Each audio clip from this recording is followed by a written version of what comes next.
అందరూ ఒకసారి గోవిందనామ స్మరణతో మనం ఈ వేదిక పైన జరిగే అద్భుతమైన ప్రవచన కార్యక్రమాన్ని ప్రారంభం చేద్దాం. అందరూ ఒకసారి గోవింద.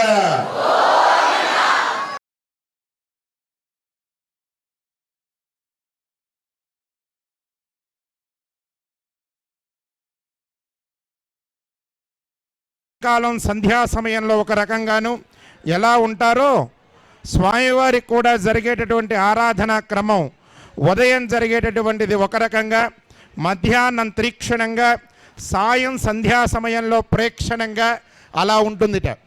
అట్లాంటి క్రమం ఎలా ఉంటుందో చాలా చక్కగా స్వామివారికి బ్రహ్మోత్సవం చేసే సమయంలో కూడాట బ్రహ్మాణిచ దేవతా సంగ్రమాణిచ, దేవతలందరూ అనుకుంటారట మనందరం ఒక చోట సమకూరేటటువంటి సమయం ఎక్కడ దొరుకుతుంది, మనందరం ఒక చోట ఎప్పుడు సమకూరుతామని వాళ్ళల్లో వాళ్ళు అనుకుంటూ ఉంటే వాళ్ళకి చెప్పేది వాళ్ళే సమాధానం చెప్పుకుంటారట. విష్ణువు యొక్క ఉత్సవం ఎక్కడ జరుగుతూ ఉంటుందో ఆ సమయంలో మనందరం కలుద్దామని చెప్పుకుంటారట. అదే మనందరం ఇప్పుడు చేసుకుంటున్నాం కదా గెట్ టుగెదర్ అని, ఇలా అందరు కలవటానికి ఒక వేదిక ఏర్పాటు. దానికి మించినట్లుగా అందరు కలిసేటువంటి సందర్భం స్వామివారికి జరిగేటటువంటి ఉత్సవ సమయంట. అలాంటి సమయంలో స్వామి సంబంధీకులుగా మనం చెప్తాము ప్రియ భగవద్బంధువులారా అని చెప్తే ఆ స్వామికి సంబంధం కలిగినటువంటి వాళ్ళని మనం బ్రహ్మోత్సవ సమయంలో పిలవడం వలన ఆయనకి సంబంధించిన విషయాలన్నీ మనకు అర్థమయ్యేటటువంటి రీతిలో, అంటే చిన్నపిల్లవాడికి ఎటువంటి భాషా సరళితో చెప్పాలో, కొంచెం యుక్త వయసు వచ్చిన వాడికి కొద్దిగా చిన్నగా చెప్పినా విశ్లేషించకుండా అర్థమవుతుంది. ఇంకొంచెం పెద్ద అయితే వానికి సైగతో అర్థమైపోతుంది. అలా మనం స్వామికి సంబంధించిన విషయంలో మన ముందు మీకు పద్మం గురించి తెలియజేస్తాను. పుష్పాలు ఎన్ని ఉన్నా పద్మము యొక్క గొప్పతనం, దానికి సంబంధించిన విశేషం చాలా గొప్పగా చెప్పబడింది మనకు పురాణాల్లో కానీ వాటిలో కానీ. అమ్మవారు ఆయాతు భగవతి శ్రీ స్వర్ణవర్ణ సగణాస సైన్య పరమ పురుష సహాయ సహదేవతాభిరనుమన్యతాం, అమ్మవారిని పిలవడానికి మేము ఉపయోగించేటటువంటి మంత్రం. అటువంటి అమ్మవారుట రెండు చేతులలోనూ పద్మమును ధరించి ఉంటుంది, పద్మములో కూర్చొని ఉంటుంది. ఎలా కూర్చొని ఉంటుంది? పద్మాసనం వేసుకొని ఉంటుంది. ఆవిడ కళ్ళు ఎలా ఉంటాయి? పద్మలోచని, పద్మముల్లాంటి కళ్ళని కలిగి ఉంటుంది. అంత గొప్పది ఆకృతి. ఎందుకని అమ్మవారు ఆ పద్మాన్ని అంతగా ప్రీతి చెందే విధంగా ఉంటుంది అంటే పద్మం దినకరో వికచంకరోతి. మనం వాడేటటువంటి పుష్పాలన్నింటికీ అవి వివర్ధనం అవ్వటానికి, పెరగటానికి రకరకాలైనటువంటి మందుల్ని వాడతాం. అది పెరగటానికి చాలా దానికి అవసరమైన ఔషధ వ్యవస్థని చాలా చేస్తాం. కానీ తామర పుష్పంట అది ఉన్నటువంటిది బురదలో ఉంటుంది, చాలా కిందకి తూడును వదిలి కూరుకుపోయి ఉంటుంది. ఎవరి ద్వారా వికసిస్తుందిట? భాస్కరుడి యొక్క కిరణాలు తన పైన పడగానే అట్లా వికసిస్తుందిట పద్మం. ఆ పద్మం వికసించడానికి ఏ ఔషధం అవసరం లేదట, మీరు ఎన్ని వేసినా చేయదు. భాస్కరుడి యొక్క లేలేత కిరణాలు దానిపైన పడలాంట. అట్లానే కలువ పువ్వుకి చంద్రుడి యొక్క కాంతి వికచంకరోతి, చంద్రుడి వెన్నెల పడితే వికసిస్తుందిట. అందుకనే మీరు పద్మశ్రీ యొక్క వికీపీడియా కొట్టండి. మీరు పద్మశ్రీ అని దానికి ఎందుకు అవార్డు దానికి ఆ పేరు పెట్టారంటే దాన్ని పొందేటటువంటి వాళ్ళందరూ కూడా మన మధ్యలోనే ఉంటారు, కలుషితమైనటువంటి సమాజంలోనే ఉంటారు. వాళ్ళు కలుషితం కారు. కలుషితమైనటువంటి వాటిని హంస నీరు ఎలా వేరు చేస్తుందో అట్లా వేరు చేస్తూ మనల్ని మోటివేట్ చేస్తూ మనకి ప్రబోధించవలసిన విషయాలన్నింటినీ ప్రబోధిస్తారు.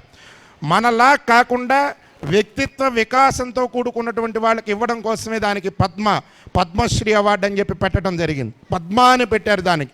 మిగతా వాటన్నింటికి ఇంకా చాలా ఉన్నాయి కదా, ఖేల్ రత్న, భారతరత్న, దాంట్లోనే పద్మ విభూషణ్. ఈ పద్మ అని పెట్టడానికి కారణం దానికి ఉన్నటువంటి గొప్పదైనటువంటి వ్యవస్థ, దానికి ఉండేటటువంటి గొప్పదైనటువంటి తీరు. అటువంటి దాన్ని మనందరం గొప్పగా చాలా గర్వంగా చెప్పుకోవాల్సిన విషయం ఏంటంటే, నేను చాలా పెద్ద వేదికల మీద కూడా వారిని పరిచయం చేయబోయే ముందు చెప్పాను ఈ విషయం. అంటే ఒక ప్రవచనం చేసేటటువంటి వ్యక్తికి అంత గొప్ప స్థాయిలో అక్కడ దాకా గుర్తింపు తీసుకొని వెళ్ళి తెలుగు ప్రవచనకర్తకి, తెలుగు మాటలకి, పురాణాలకి, కావ్యానికి, మనకున్నటువంటి హైందవ ధర్మానికి అందిన గొప్పదైనటువంటి అరుదైన గౌరవం వీరికి ఇచ్చినటువంటి పద్మశ్రీ మనకిచ్చినటువంటిది. అందులో వాళ్ళు తెలుగువారు అవ్వడం, మన మధ్యలో ఉండటం, కావ్యాలను చక్కగా చెప్పగలిగి ఉండటం, అటువంటి వారిని మనం ఇక్కడికి పిలుచుకోవడానికి, ఇక్కడికి పదే పదే పునః రావడానికి శ్రీ వెంకటేశ్వర స్వామి వారి అనుగ్రహం వారిపైన ఉంటూ, వారు ఇక్కడికి రావడానికి కావాల్సిన వ్యవస్థని మనందరి కోసం వెంకటేశ్వర స్వామి వారు ఈ రూపంలో ఏర్పాటు చేశారు. నేను ఎక్కువసేపు దీని గురించి మీకు చెప్పకుండా వారి ప్రవచన కార్యక్రమం ప్రారంభం చేయబోయే ముందు ఇక్కడ ఉన్నటువంటి దేవాలయ వ్యవస్థ, మీ అందరికీ మధ్యలో ఉన్నటువంటి ఈ దేవాలయం సరైనటువంటి సమయంలో, ఏ సమయంలో ఏం జరగాలో అంత చక్కగా ఇక్కడ జరుగుతుంది. 5 గంటలకి కార్యక్రమం అంటే కరెక్ట్గా 5 గంటలకు ప్రారంభమవుతుంది. ఇలా పూర్తి చేయాలంటే అలా పూర్తి అవుతుంది. ఇక్కడికి వచ్చినటువంటి చివరి చిన్నవాడికి కూడా ఇక్కడ ప్రసాదాన్ని వితరణలో పూర్తిగా చివరి వారికి అందేటట్టుగా ఒక మంచి వ్యవస్థని ఇక్కడ వెంకటాద్రి దేవస్థాన సముదాయం ట్రస్ట్ వాళ్ళు, కృష్ణారెడ్డి గారు మరియు ఇంకా మిగతా తదితరులు వీళ్ళందరూ ఇక్కడ ఏర్పాటు చేయడం జరిగింది. ఇలా ఉత్సవ సమయంలో మీరు ఇంకా దీన్ని ఎక్కువగా ఉపయోగించుకోండి. పెద్దదైనటువంటి దేవస్థానాలకు వెళితే స్వామికి అతి దగ్గరగాను ఇలా ప్రవచన కార్యక్రమంలో మనం పాత్రవటానికి చాలా తక్కువదైనటువంటి సందర్భం మనకు ఉంటుంది. ఆ సందర్భాన్ని మీరు ఎంతో చక్కగా ఇక్కడ ఉపయోగించుకోవాలని కోరుతూ, ఇక్కడికి విచ్చేసినటువంటి శ్రీ గరికపాటి నరసింహారావు గారిని నేను పరిచయం చేయవలసినటువంటి అవసరం లేనటువంటి వ్యక్తి మనందరికీ. వారిని మీ అందరి కరతాళ ధ్వనుల మధ్య వేదిక పైకొస్తూ ప్రవచన కార్యక్రమం ప్రారంభం చేయవలసిందిగా కోరుతున్నాం. మనందరం ఒక్కసారి, అంటే ఇక్కడ ఎలా ఉన్నాం, ఎవరి ద్వారా మనం ఇక్కడ ఉన్నాం, ఎవరితో ఇక్కడ అందరం మనం ఒకటయ్యామని చెప్పుకోవడానికి సంకేతంగా ఒకసారి మనందరం గోవిందనామస్మరణ చేద్దాం. గోవింద సంకటహరణ వెంకటరమణ గోవింద. హైదరాబాద్ నిజాంపేటలోని సర్దార్ పటేల్ నగర్లో ఉన్న లక్ష్మీ గోదా సమేత శ్రీ వెంకటేశ్వర స్వామి దేవస్థానంలో జరుగుతూ ఉన్న మహాలక్ష్మి నమోస్తుతే, మహాలక్ష్మి నమోస్తుతే అనేటువంటి ప్రత్యేక ప్రవచనానికి మీకు అందరికీ హృదయపూర్వకంగా స్వాగతం పలుకుతున్నాం. మాతృదేవోభవ. తోచున్నాకు కవిత్వ భావమది ఎంతో మాతృనేత్రములన్. అమ్మ, తోచున్నాకు కవిత్వ భావమది ఎంతో మాతృనేత్రములన్, లేచున్ మానసమేతరంగమయి తల్లి నిన్ను చూడంగా, లేచున్ మానసమేతరంగమయి తల్లి నిన్ను చూడంగా, ఈ ఏచన్ సాగిన సౌఖ్య దుఃఖములను ఎంతే గెల్వగా. అమ్మ, ఈ ఏచన్ సాగిన సౌఖ్య దుఃఖములను ఎంతే గెల్వగా, తీవ్ర నారాచమ్ముల్ భవదీయ పాదయుగమే రాజీవ జీవప్రభా. ఈ ఏచన్సాగిన సౌఖ్య దుఃఖములను ఎంతే గెల్వగా, తీవ్ర నారాచమ్ముల్ భవదీయ పాదయుగమే రాజీవ జీవప్రభా. గుళ్ళోకి రాగానే మనం భగవంతుడిని చూడగానే, అందులో అప్రయత్నంగా వెంకటేశ్వర స్వామిని చూడగానే 2 చేతులు పైకి లేస్తాయి, ఇలాగ గోవిందా గోవిందా. అదే లేచున్ మానసమే తరంగమయ్యి తల్లి నిన్ను చూడంగా అని మా అమ్మ ప్రార్థన రూపంలో అన్నాను నేను. అమ్మైనా, లోకానికి అంతటికీ అమ్మైనా, జగన్మాత లక్ష్మీదేవి అయినా, ఎవరైనా మనకి తల్లి. తల్లిని చూడగానే కుమారుడు లేదా కుమార్తె యొక్క హృదయం ఉప్పొంగినట్టుగా, భగవంతుడిని చూడగానే మన హృదయం ఉప్పొంగింది అనడానికి సూచనగా మనం ముందు చేతులు పైకి లేపుతాం. హృదయాన్ని పైకి లేపి చూపించడం సాధ్యం కాదు కాబట్టి, మనస్సును పైకి లేపి చూపించలేం కాబట్టి, అది ఎక్కడుంటుందో మనకే తెలియదు కాబట్టి, కనీసం చేతులు పైకి లేపి ఇలాగ గోవిందా అని నేను నీ దగ్గరికి వచ్చానయ్యా, ఇంకా నాకేం అక్కర్లేదు, నువ్వు ఒక్కడవే అని చెబుతాం.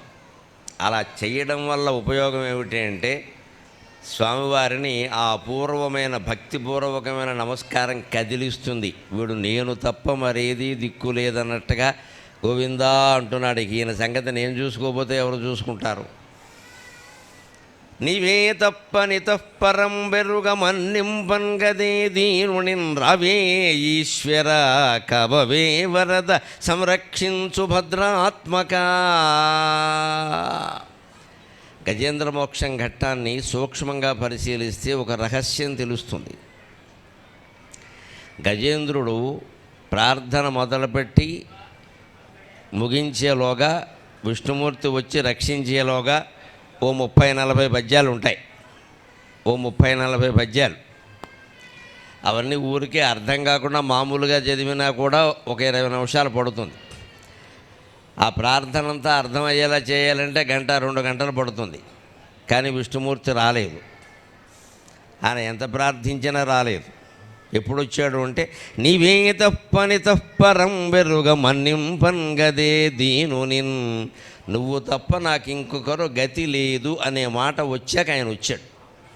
అదే సరిగ్గా మనం గుళ్ళో ప్రదక్షిణం చేస్తూ ఆ మంత్రం చెబుతాం. అన్యథా శరణం నాస్తిత్వమేవ శరణం మమ తస్మాత్ కారుణ్య భావేన రక్ష రక్ష జనార్దన అంటాం మనం. అదే శివాలయం అయితే రక్ష రక్ష మహేశ్వర అంటాం. ఆ మాట రావాలి మన నోటమ్మట, మన హృదయంలోంచి రావాలి. అది నువ్వు తప్ప మరొకరు లేరు నాకు అంటే అహంకారరహితంగా మాట్లాడుతున్నాం. నేను చూసుకుంటానయ్యా, ఇది ఒక్కటి చేసి పెట్టు అంటే దేవుడికి ఎలా ఉంటుందంటే అన్నీ వీడు చూసుకుంటాట. ఏదో చిన్న పని ఆగిపోయింది, దానికి నేను కావలసి వచ్చాను గుమస్తాగాళ్ళగా, మిగిలినవన్నీ వీడు చూసుకుంటాట. ఏమాత్రం చూసుకుంటాడో చూద్దాంలే అని వదిలేస్తాడు. మొత్తం అన్నీ ఆగిపోతాయి. సంపూర్ణ శరణాగతి అంటారు దాన్ని. ఇక మనది అనేది ఏమీ ఉండద్దు అక్కడ. జీవుడు అనేవాడు ఎప్పుడూ ఆభాస, దేవుడే నిజం. ఆస్తికుడికి నాస్తికుడికి తేడా ఏమిటి అంటే నాస్తికుడు ఏమంటాడు, దేవుడు లేడు కానీ నేనున్నాను అంటాడు. ఆస్తికుడు ఏమంటాడంటే దేవుడే ఉన్నాడు నేనే లేను అంటాడు. అది ఆస్తికత్వం అంటే లెక్క. నాస్తికుడికి ఆస్తికుడికి ఒక్క మాటలో చెప్పొచ్చు తేడా. నాస్తికుడు ఏమంటాడు అంటే దేవుడిని నమ్మడు కాబట్టి దేవుడు లేడు, మరి నువ్వు ఉన్నావంటే నేను ఉన్నానుగా, ఇగో కనపడుతున్నానుగా 6 అడుగులు 3 అంగుళాలు అంటాడు. వీడికి శరీరమే నేను అనే భావన. అందుకని దేవుడు లేడు నేనున్నానంటాడు. అదే మనం ఆస్తికులు ఏమంటాం, నేనే లేనండి బాబు ఉన్నదే దేవుడు, మళ్ళీ నేనెక్కడా అంటాం మనం. అలా అనగలిగే స్థితికి వెళ్ళాలి. అదే అద్వైత భావన అంటే. భగవంతుడికి మనకి తేడా లేదంటే భగవంతుడు మనం ఒకటే అని కాదు, మనం అనేది లేనేలేమో, అసలు ఉన్నదే ఆయన. నేను అనేది లేనేలేదు. నేను నాది అని 2 ఉన్నంతకాలం షుగరు బీపీ 2 ఉన్నట్టే. మామూలుగా వ్యక్తులకి షుగరు బీపీ ఉంటాయి. మొత్తం ప్రపంచానికి షుగరు బీపీ ఏమిటంటే షుగర్ నేను, బీపీ నాదీను. మొత్తం ప్రపంచానికి, మొత్తం సృష్టికి బ్రహ్మదేవుడు సహా నేను నాది ఏమిటి, షుగరు బీపీ ఏమిటంటే నేను నాది. ఆ తాపత్రయంతోనే అప్పుడప్పుడు దేవతలు కూడా దెబ్బలాడుకుంటారు. మనం పురాణాల్లో చూస్తూ ఉంటాం. మన దేవతలు ఏమిటి ఇలా ఉన్నారంట. బ్రహ్మలోకానికి సభకి రావడానికి ఎవరో ఒక హంసకి ఆలస్యమైంది రావడానికి. బ్రహ్మలోకంలో వెంటనే శపించేట్టే నువ్వు మనిషి పుట్టమన్నట్టు. అంత కోపం ఏమిటి బ్రహ్మదేవుడి కంటే, నేను ప్రవేశించింది అక్కడ ఈ సభకు రాకపోతే నీకేమిటి నష్టం. బ్రహ్మదేవుడు అంతటి వాడికి కూడా ఒక అహంకారం ప్రవేశించింది, నా సభకు రావా నువ్వు చెప్పిస్తున్నా అంటే అహంకారం కాదది. అంచేతను అందరినీ పీడించేటువంటి షుగర్ బీపీలు ఏమిటయ్యా అంటే నేను నాది. ఇది లేనివాడు ఉండడు. షుగరు బీపీ లేనివాడైనా ఉంటాడు కానీ ఈ 2 లేనివాడు ఉండడు. ఆ 2 పోగొట్టుకోవడమే దైవ దర్శనం. అందుకే మీరు ఇందాక అర్చకుల వారు, ప్రధాన అర్చకులు చదివినటువంటి శ్లోకంలో చూడండి. సాధారణంగా వెంకటేశ్వర స్వామి గుళ్ళో పత్రికల మీద అదే వేస్తారు, ముందు అదే చదువుతారు. శ్రీ వెంకటాచలాధీశం శ్రియాధ్యాసిత వక్షసం శ్రితచేతన మందారం శ్రీనివాసముఖం భజే. శ్రితచేతన మందారం శ్రీనివాసముఖం భజే. ఇవాళ ఆ శ్లోకం అర్థంతో మనం మొదలు పెడుతున్నాం. శ్లోకాలు కానీ పద్యాలు కానీ ఊరికి కరపత్రాల మీద వేసుకోవడం, పాడుకోవడం, పారాయణ చేయడం వేరు. వాటి అర్థాన్ని తెలుసుకుని అనుభూతి చెందుతూ చదవడం వేరు. అర్థం తెలుసుకుని అనుభూతి చెందుతూ చదివామనుకోండి, మనస్సు లగ్నం కాకపోవడం ఉండదు. మనకెందుకు లగ్నం కాదు అంటే చదువుతున్న దాని అర్థం మనకేం తెలియదు, మన భాష కాదే. అది ఏదైనా మనం తెలుసుకుందామన్నా నీకేం తెలుస్తుందిలే అనేవాళ్ళే ఎక్కువ మన సమాజంలో. అసలు వీడికి తెలిసింది ఇంకెవడికి తెలియదని చాలామంది పండితులకు అభిప్రాయం, నాతో సహా. మా పండిత వర్గం అంతా ఇలాగే ఉంటారు, మీకేమీ తెలియకూడదు, ఎప్పుడు మీరు మా కాళ్ళమే పడుతూ ఉండాలి, అంతే లెక్క. మేము మహాపురుషుల కింద గౌరవించబడుతూ ఉండాలి. మా అమ్మ నాకు అది నేర్పలేదు, నీకేం తెలిసిందో అది వెంటనే అరగంటలో అందరికీ చెప్పారా అని చెప్పింది ఆవిడ, గొడవ లేకుండా. అందుకని నాకు ఏదైనా పొద్దున్న పుస్తకం చదివినప్పుడు ఒక కొత్త విషయం కనపడితే సాయంకాలం ప్రవచనంలో దాన్ని బయట ఎట్టేస్తాను, గొడవలేదు, ఇంకా అయిపోయింది. నా దగ్గర లేదు అది, మీ దగ్గరికి వెళ్ళిపోయింది. నా దగ్గర ఉంది, పెరిగింది, నాకు విద్య పెరిగింది మీకు చెప్పడం వల్ల, మీ దగ్గరికి వెళ్ళిపోయింది. మనుషులు అందరూ ఎదగాలి. ఇప్పుడు ఇక్కడ ఎన్ని వందల మంది ఉన్నారో ఏమైనా లెక్క పెట్టగలగామండి? వెంకటేశ్వర స్వామి సృష్టి చేసిన నక్షత్రాలు ఎన్ని ఉన్నాయో అంతమంది ఉన్నారు ఇక్కడ జీవితం చెప్పాలంటే. భగవంతుడు సృష్టి చేసిన నక్షత్రాలు ఎన్ని ఉన్నాయో అంతమంది ఉన్నారు. ఇంతమందిని ఒక్కడు బాగు చేయగలడా ఎవడైనా? మానవ మాత్రుడు ఒక్కడి వల్ల అయ్యే పనే. ఎంత గొప్ప గురువైనా కానీ, ఆయన ఎంత అవతార పురుషుడైనా కానీ, ఒక్కడెవడైనా బాగు చేయగలడా? సాధ్యమేది. మనకి బాగుపడాలని ఉండాలి, మన ప్రయత్నం మనం చెయ్యాలి. దానికి పుస్తకాలు కానీ, గురువాక్యాలు కానీ, దైవ దర్శనాలు కానీ సహాయం చేస్తాయి. అంచేతను శ్లోకానికి కానీ, మంత్రానికి కానీ, చదివే నామాలకు కానీ అర్థం తెలిస్తే మనస్సు లగ్నం అవుతుంది వెంటనే. అర్థం చేయడం అంటే అర్థం. శ్రీ వెంకటాచలాధీశం, శ్రీ వెంకట అనే పేరు మీద ఉన్న వెంకటాచలానికి నువ్వు అధీశ్వరుడు అయ్యా అన్నారు. శేషాచల, గరుడాచల, వృషభాచల, నారాయణాచల, అంజనాచలాది శిఖరి మాలాకులస్య అని శ్రీనివాస గద్యలో ఉంటుంది. 7 కొండల పేర్లు వరుసగా చదువుతా. శేషాచల, గరుడాచల, వృషభాచల, నారాయణాచల, అంజనాచలాది శిఖరి మాలాకులస్య అంటారు. అందులో వెంకటాచలం కూడా ఒకటే, అది ప్రధానమైంది. అందుకని శ్రీ వెంకటాచలాధీశం, వెంకటాచల పర్వతం మీద వెలిసి ఉన్నటువంటి ఓ స్వామి, అటువంటి నిన్ను నేను భజే నమస్కరిస్తున్నాను అని. పైగా శ్రియాధ్యాసిత వక్షసం, ఆయన వక్షస్థలం మీద ఎప్పుడూ లక్ష్మీదేవి ఉంటుంది. శ్రియా అధ్యాసిత వక్షసం. అధ్యాసం అంటే సంస్కృతంలో అక్కడెక్కడో ఉన్నదాన్ని ఇక్కడికి తీసుకురావడం. ఏదైనా ఒక వాక్యం చెప్పేటప్పుడు వ్యాకరణంలో ఏమంటారు అంటే, ఇక్కడ సకారం అధ్యాస, ఇక్కడ ఈ భావం అధ్యాస. అంటే మేము చెప్పం, నువ్వు తెచ్చిపెట్టుకో అని. దాన్ని చెప్పరు, నువ్వు తెచ్చిపెట్టుకో అని అర్థం. అక్కడ తొందరగా రా అని ఎవరికైనా చెప్పామనుకో, అర్థం ఏంటి? అందులో ముందు తొందరగా వెళ్ళమని అర్థం. తొందరగా వెళ్ళబడి తొందరగా ఎలా వస్తాడు? ఎవరికైనా మనం బయలుదేరుతుంటే తొందరగా రా అన్నామనుకో, ముందు తొందరగా వెళ్ళాలి కదా. తొందరగా రా అంటే వాడు అక్కడే కూర్చుని తొందరగా రమ్మన్నావు కానీ తొందరగా వెళ్ళమనలేదు కంటే ఇదే వెధవ చదువు అంటే అంటారు వెంటనే. తొందరగా వెళ్ళనివాడు తొందరగా ఎలా వస్తాడు? అది వేరే చెప్పాలా? ఇది అధ్యాస. తొందరగా రా అంటే తొందరగా వెళ్ళు అనేది అధ్యాస. అలాగా లక్ష్మీదేవిని స్వామివారు వక్షస్థలం మీద తెచ్చి పెట్టుకున్నాడు కావాలని. ఎందుకంటే డబ్బు మనకి జీవితంలో చాలా ముఖ్యం. పైగా లక్ష్మీదేవి వక్షస్థలంలో ఎవరికి ఉంటుంది? భార్య ఎవరైనా వక్షస్థలంలో ఎవరికి ఉన్నారు? మన దేవతల్లో విష్ణుమూర్తికి మాత్రమే ఉన్నారు. బ్రహ్మదేవుడికి భార్య నాలుక మీద ఉంది, శివుడికి భార్య శరీరంలో సగమై ఉంది, విష్ణుమూర్తికి వక్షస్థలం మీద ఉంది. మన అదృష్టం మన నెత్తి మీద ఉన్నారు భార్యలు, సంతోషం. మనం వాళ్ళకంటే గొప్పవాళ్ళం. వెనక సర్వమంగళాచార్యులు గారని ఒక ఆయన ఉండేవాడు, బహు చమత్కారంగా మాట్లాడేవాడు. సర్వమంగళ శాస్త్రి గారు. నిజామరాజులు పరిపాలించే కాలం అది. ఆయనకు ఒక ఆఫీసులో పని ఏర్పడింది. అప్పుడు ముస్లిం ఉద్యోగులు కదా అందరూ, ఈ ఉర్దూ భాష కదా, తాబేదార్, సుబేదార్, జమీందార్, శిరస్తాదార్ ఇలా ఉండేవి ఆ పదవులు. అందులో ఒక ఉద్యోగం ఉన్నాడు, శిరస్తాదార్, వాడి పేరు అది. అదేదో ఉర్దూ భాషలో ఏదో మాట అది, శిరస్తాదార్. అక్కడికి వెళ్ళాక ఆయనతో ఈయనకి పని వచ్చింది. ఈయనేమో సర్వమంగళ శాస్త్రి, వాడేమో శిరస్తాదార్. వీడి భాష ఆయనకి రాదు, ఆయన భాష వీడికి రాదు. కానీ పని అవ్వాలంటే కాస్త ఏదో పొగడాలి, ముందు డబ్బులైనా ఇవ్వాలి. గవర్నమెంట్ ఆఫీసులో పని ఇవ్వాలంటే డబ్బులు ఇవ్వాలి. లేకపోతే మా బోటుగాడైతే 2 మంచి మాటలు చెప్పి, ఏమిటో నీ ముఖం చూస్తుంటే అచ్చం వెంకటేశ్వర స్వామి చూసినట్టుగా ఉంది అనాలి. అంటే వాడు కాస్త వంగుతాడు. అందుకని ఆయనకి పని వచ్చింది. ఏమని పొగుడుతాడు? అది ఏమిటో తెలియదు. నువ్వేమిటి అన్నట్టు, శిరస్థదార్ అన్నట్టు. వెంటనే ఆయనకి ఏం తోచింది? ఓ శిరస్థదారహ, నెత్తి మీద పెళ్ళాన్ని పెట్టుకున్నవాడు దానికి అర్థం సంస్కృతంలో.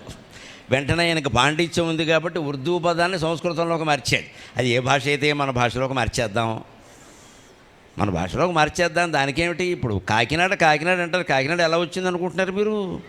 కాకి లేదు, నాడా లేదు అక్కడ. బే కాకినాడలో 18 ఏళ్ళు ఉన్న వ్యక్తిగా చెబుతున్నా, కాకి లేదు, నాడా లేదు. కాకి ఎవడు నాడా కొట్టలేదు అక్కడ. కోకనదం అని ఏదో ఏం లేవు, పెండాల చెరువులో అన్ని పెండాలే ఉన్నాయి, ఎర్ర కలువలు ఏం లేవు. నేను చూసే వచ్చాను అక్కడ. కోకనదం పేరు మీద కూడా రాలా. వాస్తవం ఏమిటంటే కాకినాడ సముద్ర తీరం, ఓడరేవుల్లో బ్రిటిష్ వాళ్ళు వచ్చినప్పుడు బందరు, కాకినాడ ఇవన్నీ ప్రధానంగా ఉన్నాయి వాళ్ళ ఓడలు రావడానికి. అప్పుడు విమానాలు లేవు, ఓడలే కదా. ఈ కాకినాడ తీరం ఎలా ఉంది అంటే కెనడాతో సమానంగా ఉంది. అందుకని ఇంగ్లీష్ వాళ్ళు దీన్ని కో కెనడా అన్నారు. వాళ్ళ భాష అంటే కెనడాతో సమానం, అందుకే కో కెనడా అన్నారు. మన కూలీలు, మన ఆంధ్ర వాళ్ళు కూలీలుగా ఉన్న కో కెనడా అంటారా, కో కెనడా అని వాడు కాకినాడ అన్నాడు చివరికి. అది వాళ్ళు అన్నది కో కెనడా. ఎప్పటికీ కో కెనడా ఎక్స్ప్రెస్ అని ఒకటి చూసుకోండి. అది కాకినాడ కాదు, అది కో కెనడా అంటారు దాన్ని. గౌతమి ఎక్స్ప్రెస్ వేరు, కో కెనడా ఎక్స్ప్రెస్ వేరు. కో కెనడా 8:45కి బయలుదేరుతుంది, గౌతమి 9:15కి బయలుదేరుతుంది. మనకి ఇదే పని కదా, రోజు ఎక్కడ దిగడం. అందుకని కో కెనడా ఎక్స్ప్రెస్ అంటారు. అది రోజు విడిచి రోజు ఉంటుంది, అది రోజు ఉండదు. గౌతమి రోజు ఉంటుంది. కో కెనడా అని ఎందుకు పెట్టదు? అసలు పేరు అది. అంతే భాష మార్చేసి కో కెనడా ఏమైంది, పలుకుబడిలో కాకినాడ అయింది చివరికి. హాస్పిటల్ ఇంగ్లీషు మాట, తెలుగువారి పలుకుబడిలో ఆసుపత్రి అయింది. ఎక్కడి నుంచి వచ్చింది ఆసుపత్రి? హాస్పిటల్ని తెలుగీకరించారు. తెలుగీకరణ అనువాదం కాదు అది, తెలుగే. ఆ పదం పలకలకి గెలబారేసి ఆసుపత్రి అయిపోయింది. ఇప్పుడు ఆసుపత్రి బాగుంది మనకు హాస్పిటల్ కంటే. అలాగ శిరస్థాదారు అనగానే ఈ పండితుడికి తోచింది, నీకు అర్థం లేకపోవడం ఏమిటా, నేను పొగడడానికి అద్భుతంగా ఉంది. ఉరస్థదారో భగవాన్ రమేశక, పార్శ్వస్థదారో భగవానుమేశక, జిహ్వాస్థ పార్శ్వస్థదారో భగవానుమేశక, శిరస్థదారో హి త్వమేవ రాజన్ అన్నారు మా దేవతల్లో. ఉరస్థదారో భగవాన్ రమేశ, విష్ణుమూర్తి ఉన్నాడయ, ఆయన ఉరస్థదారహ, దార అంటే భార్య, ఆయన్ని వక్షస్థలంలో పెట్టుకున్నాడు. పార్శ్వస్థదారో భగవాన్ ఉమేశక, ఉమేశక అంటే పార్వతీపతి పరమేశ్వరుడు ఉన్నాడే, ఆయన సగభాగంలో పెట్టుకున్నాడు. బ్రహ్మదేవుడు కూడా నాలిక మీద పెట్టుకున్నాడు. కానీ నీకు మళ్ళీ శిరస్థదారో త్వమేవ రాజన్, భార్యను నెత్తి మీద పెట్టుకున్నవాడు నువ్వు ఒక్కడవే ఉన్నావయ్యా అన్నట్ట. వాడికి అది పొగడతా అనిపించింది. తెలుగు అర్థమే చేస్తే కదా. అర్థం కానప్పుడు ఏదైనా బాగానే ఉంటుంది. మన పిల్లలకి తెలుగు పాటల కంటే హిందీ పాటలు బాగుంటాయి, ఎందుకని అర్థం కావు కాబట్టి. అర్థమైతే బాగుండదు. ఇంతకాలంగా సంసారం ఎందుకు చేస్తున్నావు, అర్థం కాలేదు కాబట్టి.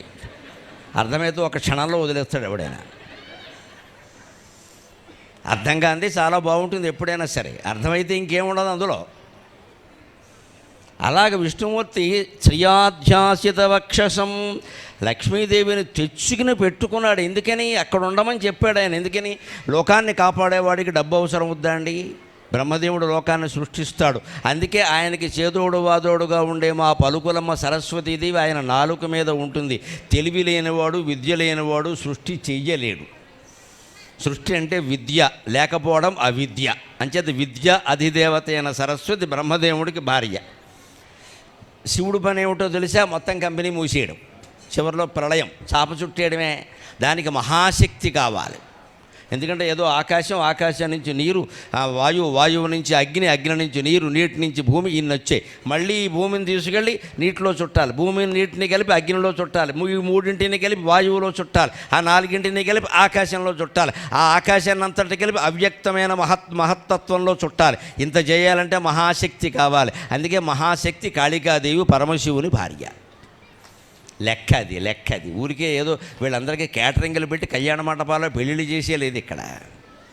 ఎవరో అమ్మాయిని తీసుకొచ్చి పెళ్లి చేయలేదు ఇక్కడ. వాళ్ళకి చేదోడు వాదోడుగా ఉండే శక్తిని వాళ్ళకి అందించింది ఆదిపరాశక్తి అయినటువంటి లలితా పరాభట్టారికి. బ్రహ్మదేవుడికి సరస్వతీదేవి రూపంలో భార్య అయింది, విష్ణువుకి లక్ష్మీదేవి రూపంలో భార్య అయింది, శివుడికి పార్వతీదేవి రూపంలో భార్య అయింది. మూల విరాట్ ఎవరంటే ఆవిడ. అందరికీ శక్తి కావాలి కదా, ఎనర్జీ. ఆ ఎనర్జీని ముగ్గురికి 3 రకాలుగా ఇచ్చింది ఆవిడ. అందులో ఈయనకి ధన రూపంలో ఇచ్చింది. ఈయన తెచ్చి పెట్టుకున్నాడు. ఎందుకంటే డబ్బు, లోక కుటుంబం నడవాలంటే మనకి వాళ్ళ బోలు డబ్బు అవసరం అవుతుంది. 14 లోకాలు పాలించే వెంకటేశ్వర స్వామికి ఎంత డబ్బు అవసరం? అందుకే వజ్రకవచం చేయించినా సరే మీ గుళ్ళో ఇంకా ఏమంటాడంటే, నాకే ఉంది వజ్రకవచం, మా ఆవిడికి లేదు, అది కూడా చూడండి అంటాడు. ఆవిడకి కూడా చేయించానుకో, పక్కన ఇంకొక ఆవిడ ఉంది గోదాదేవి, ఆవిడకి ఏదంటాడు. ఆవిడకి కూడా చేయించానుకో, బాలాజీ స్వామి గారికి కూడా చేయించమంటాడు. ఆయన సొమ్మేం పోయింది? ఇతర దేవతలకు ఎవరికైనా ఐశ్వర్యం విషయంలో సంతృప్తి అనేది ఉంటుంది, కానీ వెంకటేశ్వర స్వామికి ఉండదు. అది కలియుగ లక్షణం. ఎందుకు ఉండదు అంటే, మన దగ్గర రకరకాలుగా సంపాదించిన సొమ్మంతా, ట్యాక్సులు కట్టకుండా ఉన్న సొమ్మంతా మొత్తం భగవత్ కైంకర్యం కావాలంటే వెంకటేశ్వర స్వామి సరైన దైవం, అనుమానం ఏమీ లేదు ఇక్కడ. అందుకే కలవు వెంకటనాయక. ఈ లోకానికి శివుడు, రామచంద్రమూర్తి అమాయకులు, వాళ్ళు పాపం వాళ్ళు పనికిరారు, ధర్మాత్ములు. వెంకటేశ్వర స్వామి దెబ్బ లెక్క. నువ్వు 10 రూపాయలు ఇస్తానని ఇవ్వకపోతే ఒక్క మేకెట్టి కొడతాడు, 10,000 ఇస్తావు బట్టికెళ్ళి. అందుకని కలియుగానికి తగిన దైవం ఎవరంటే ఆయనే. ఎవరి దగ్గర వసూలు చేయాలన్నా వసూలు చేసేస్తాడు అలాగా. కానీ స్వామి ఎంత దయామయుడో కనిపించింది. ఇంత డబ్బు తీసుకెళ్ళి ఆయన ఎవడికిచ్చాడండి? భగవంతుడు పేదవాళ్ల పార్టీ, అర్థం చేసుకుందురు కాక ధనవంతుల పార్టీ కాదు. మనం ధనవంతులమని గర్వించినంతకాలం మన ఇంట్లో లక్ష్మీదేవి ఉండదు. ఉన్నదంతా భగవదర్పితం, మనదేమీ లేదు ఇందులో. ఇది కేవలం నేను వాడుకోవడానికి, లోకానికి ఉపయోగించడానికి మాత్రమే నన్ను లక్ష్మీదేవి అనుగ్రహించిందని ఎవరు భావిస్తారో, ఎవరు ఉన్న సంపదలతో సంతృప్తిగా ఉంటారో వారింట్లో లక్ష్మీదేవి నిరంతరం ఉంటుంది. అంటే ఐశ్వర్యం ఉన్నందుకు మనం సుఖంగా హాయిగా ఉండాలి. దరిద్ర కొట్టు మొహాలు వేసుకుని ఉండద్దు. శుభ్రంగా వీరువా నిండా బట్టలు ఉండాలి, వస్తువాహనాలన్నీ ఉండాలి, సుఖంగా ఉండాలి. మనవాళ్ళు మనవరాలతో సహా అంతా బాగుండాలి.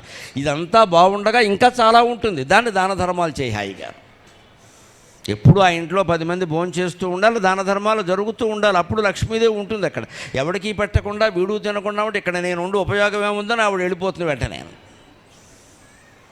10 మందికి పెట్టాలి, మనం తినాలి. అంచేత ఒక కుటుంబాన్ని పోషించాలంటేనే మనకి బోల్ డబ్బు అవసరం అవుతుంది కదా. ఆయనకి ఎంత డబ్బు అవసరం అంటే మీరు, అందుకని ఆయనకి ధనశక్తి భార్య అయింది. అది శ్రియాధ్యాసిత వక్షసం శ్రితచేతన మందారం. ఇంత చేసి ఈ డబ్బంతా ఆయన దగ్గర పెట్టుకుని లక్ష్మీదేవిని గుండెల్లో పెట్టుకున్నది ఎందుకయ్యా? ఆశ్రయించినటువంటి మంచి మనస్సు కలిగిన భక్తులకి స్వర్గలోకంలో ఉండే మందార వృక్షంలాగా కోరికలు తీర్చడానికి. శ్రితచేతన మందారం. శ్రిత అంటే ఆశ్రయించిన, శరణాగతి చెందిన. చేతన అంటే మనస్సు. మన మనస్సు భగవంతుడికి అర్పితం కావాలి. చేతులతో నమస్కారం చేస్తే సరిపోదు. చేతులు కాళ్ళు ఏదో రకంగా మనం అదుపులో పెట్టుకోవచ్చు, మనస్సును అదుపులో పెట్టుకోలేము. అందుకే మీరు మనహ అనే శబ్దం సంస్కృతంలో ఉంటుంది, దాన్ని తిరగేయండి. నమః. నమః అంటే నమస్కారం, మనహ అంటే మనస్సు. నమస్కారం ఎలా ఉండాలి అంటే మనఃపూర్వకంగా ఉండాలి. మనస్సు లేకపోతే నమస్కారం పనికిరాదు. ఒట్టి చేతులు ఎత్తాం, 100 చేతులు ఎత్తే నీకు వ్యాయామం అయింది, జిమ్ అయింది, జమ్ అయింది, నమస్కారం అవ్వలేదు.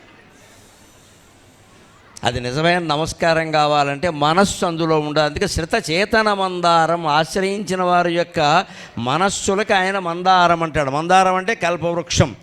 మందార పారిజాతస్య సంతాన కల్పవృక్షక హరిచందనంత పంచైతే దేవతరవహ అంటారు. దేవలోకంలో నందనవనంలో 5 కల్పవృక్షాలు ఉంటాయి. కల్పవృక్షం అంటే కల్పవృక్షం, అది అన్నిటికీ పెట్టిన పేరు. కానీ మళ్ళీ దాంట్లో ఒక లెక్క ఉంది. ఇది మామిడి తోట అంటారు. ఎక్కువగా మామిడి చెట్లే ఉంటాయి, వేప చెట్టు ఉండకూడదని ఏం లేదు అక్కడ. పక్కన ఉండొచ్చు, కొన్ని ఉండొచ్చు, కొన్ని అరటి చెట్లు ఉండొచ్చు, కొన్ని ఇంకే ఉండి, ప్రధానంగా మామిడి తోట. అలాగే కల్పవృక్షం అంటారు. అవి 5 ఉన్నాయి. మందారము, పారిజాతము, సంతానము, కల్పవృక్షకము, హరిచందనము. ఈ 5 రకాల చెట్లని కల్పవృక్షాలు అంటారు. మామూలువన్నీ కలపవృక్షాలు. ఇది కల్పవృక్షం. ఇక్కడ లా కింద పావొత్తు ఉంటుంది, అక్కడ లకారం పకారం విడిగా ఉంటుంది. తేడా అది. కలప అంటే కొట్టేసి ఫర్నిచర్ చేసుకోవడానికి మనకు వస్తుంది. కలప అది మామూలు చెట్టు, అది ఉన్నంతకాలం ఉంటుంది, తర్వాత కొయ్య సామాను చేసుకోవడానికి పనికొస్తుంది. ఇది అలా కాదు. కల్పవృక్షం అంటే కేవలం కొయ్య సామానికి పనికొచ్చేది, పళ్ళు ఫలాలు ఇచ్చేది కాదు. దాని ముందు నిలబడి నువ్వు ప్రార్థన చేస్తే ఏం కోరితే అది ఇస్తుంది. దాన్ని కల్పవృక్షం అంట. శ్రీ వెంకటేశ్వర స్వామి మనం ఏం కోరితే అది ఇచ్చేటువంటి కల్పవృక్షం ఆయన. శ్రితచేతన మందారం ఆశ్రయించిన మన మనస్సుతో కనుక ఆయన్ని మనం ఆశ్రయించగలిగితే ఆయన మనకి కల్పవృక్షంలాగా కోరిన కోరికలన్నీ తీరుస్తాడు. కోరిన కోరికలన్నీ తీరుస్తాడనడంలో ఒక ఇబ్బంది ఉంది కూడా. ఏం కోరుతున్నామో మనమే ఆలోచించుకోవాలి, బాధ్యత మనదే. నీ ఇష్టం వచ్చినట్టు కోరేసి తర్వాత కోరిన కోరిక వల్లే ఇబ్బందులు వస్తే మళ్ళీ ఆయన్ని కాపాడమంటే ఎలాగా? శ్రీనివాసమఖం భజే, అందుకే చివరి మాటలో శ్రీకి నివాస స్థానము, అటువంటి ఆయన నేను భజిస్తున్నాను అన్నారు. అంటే మన కోరికలే మనని చాలా ఇబ్బంది పెడతాయి, ముఖ్యంగా డబ్బు సంపాదించిన కోరికలు. ఎవరైనా పేదరికంలో ఉన్న వాళ్ళని మీరు గమనించండి, మాట్లాడితే ఏమంటారో తెలుసా? డబ్బులుంటే ఎన్నైనా చెప్పొచ్చు, డబ్బులుంటే ఏదైనా చేయొచ్చు, డబ్బులుంటే అని 16 సార్లు వచ్చింది నోటమ్మటి, ఎందుకంటే వాడి దగ్గర లేదు కాబట్టి. లేనివాడు ఎక్కువ మాట్లాడుతూ ఉంటాడు కదా దాని గురించి. అందుకని తీరా వాడికి డబ్బు వచ్చిందనుకోండి, సరిపడా డబ్బు కాదు, కోట్ల రూపాయల డబ్బు వచ్చింది, అప్పుడేమంటాడో ఇదో డబ్బేటి, మా తోడేళ్ళ దగ్గర 100 కోట్లు ఉన్నాయంటాడు వీడే. ఇదివరకు ఏమీ లేనప్పుడు డబ్బులుంటే ఏమైనా చేయొచ్చు, డబ్బులుంటే ఏదైనా చేయొచ్చు అన్నావు కదా, సరిపెట్టుకోవచ్చు కదా. 1 2 కోట్లు డబ్బు కదా, 100 కోట్లు వచ్చినా సరే మా తోడేళ్ళకి 4 ఫ్యాక్టరీలు ఉన్నాయి, నాకు ఒక్కటే ఉంది, మా ఆవిడింట్లో గొడవ చేస్తుంది అంటాడు. వీడి మీద చెప్పడు, వాళ్ళ ఆవిడ మీద చెబుతాడు. ఇక్కడ ఆయన అంటే బాగుండదని నేరుగా ఆవిడ మీద చెబుతాడు. ఇక్కడ అంటే ఆమె పోటీ వచ్చింది అక్కడ. ఇదే మరి కోరికలు ఇబ్బంది పెట్టేయా లేదా? నీకు నిజంగా డబ్బే అవసరమైతే డబ్బు భగవంతుడు ఇచ్చాడు కదా, సంతృప్తి చెందచ్చు కదా. ఇంకా ఎందుకు సుఖంగా లేవు? పోలిక కారణంగా. ఈ పోలికలే ఈవేళ మన ఇళ్లల్లో ఎన్ని ఇబ్బందులు సృష్టిస్తున్నాయో అందరికీ తెలుసు. ఒక ఇల్లు కట్టుకుంటే మన ఇల్లు మనం ఆలోచించి కట్టుకోవండి. తోడల్లుడో మేనల్లుడో ఎవడో ఒకడు కడతాడు ఒక ఇల్లు, వాడితో పోల్చుకుంటాం వెంటనే. అలాంటిది కావాలి. వాడి క్యాన్సర్ ఉంది, అది కూడా నీకు వస్తుంది, ఒప్పుకుంటావా? మరి ఒప్పుకోవాలి కదా. వాడికి పెద్ద విల్లా ఉంది కావాలన్నావు, వాడికి పెద్ద జబ్బు ఉంది, అది కూడా వస్తుంది నీకు. అందుకే మన కోరికలే మనని ఇబ్బంది పెడతాయండి. అది ఆయన్ని పూర్తిగా శ్రీనివాసమఖం భజే అని శరణాగతి చెందామనుకో, ఆయన ఆ కోరిక వల్ల వచ్చే ఇబ్బందిని కూడా తొలగిస్తాడు. అమాయకంగా కోరావురా, దీంతో వచ్చే ఇబ్బంది ఏమిటో నీకు తెలియట్లేదమ్మా. ఈ డబ్బంతా ఎందుకు అంటే జ్ఞానం పొందడానికి. మన ధర్మం మనం చెయ్యాలి అంటే నిశ్చింతగా ఉండాలి. నిశ్చింతగా ఉండాలంటే మనకి సరిపడే డబ్బు మన దగ్గర ఉండాలి, లేకపోతే నిశ్చింతగా ఎలా ఉంటాం? అందుకని మనం ఏం చేయాలో తెలుసా? లక్ష్మీదేవిని ప్రార్థన చెయ్యాలి. అందుకే ఇవాళ మహాలక్ష్మి నమోస్తుతే అనే శీర్షిక మీద కొన్ని ప్రార్థన పద్యాలు చెబుతాను, శ్రద్ధగా విని మీరందరూ లక్ష్మీ కటాక్షాన్ని పొంది సక్రమంగా దాన్ని వినియోగించుకుని సమాజ సేవలో తరించవలసిందిగా ప్రార్థన.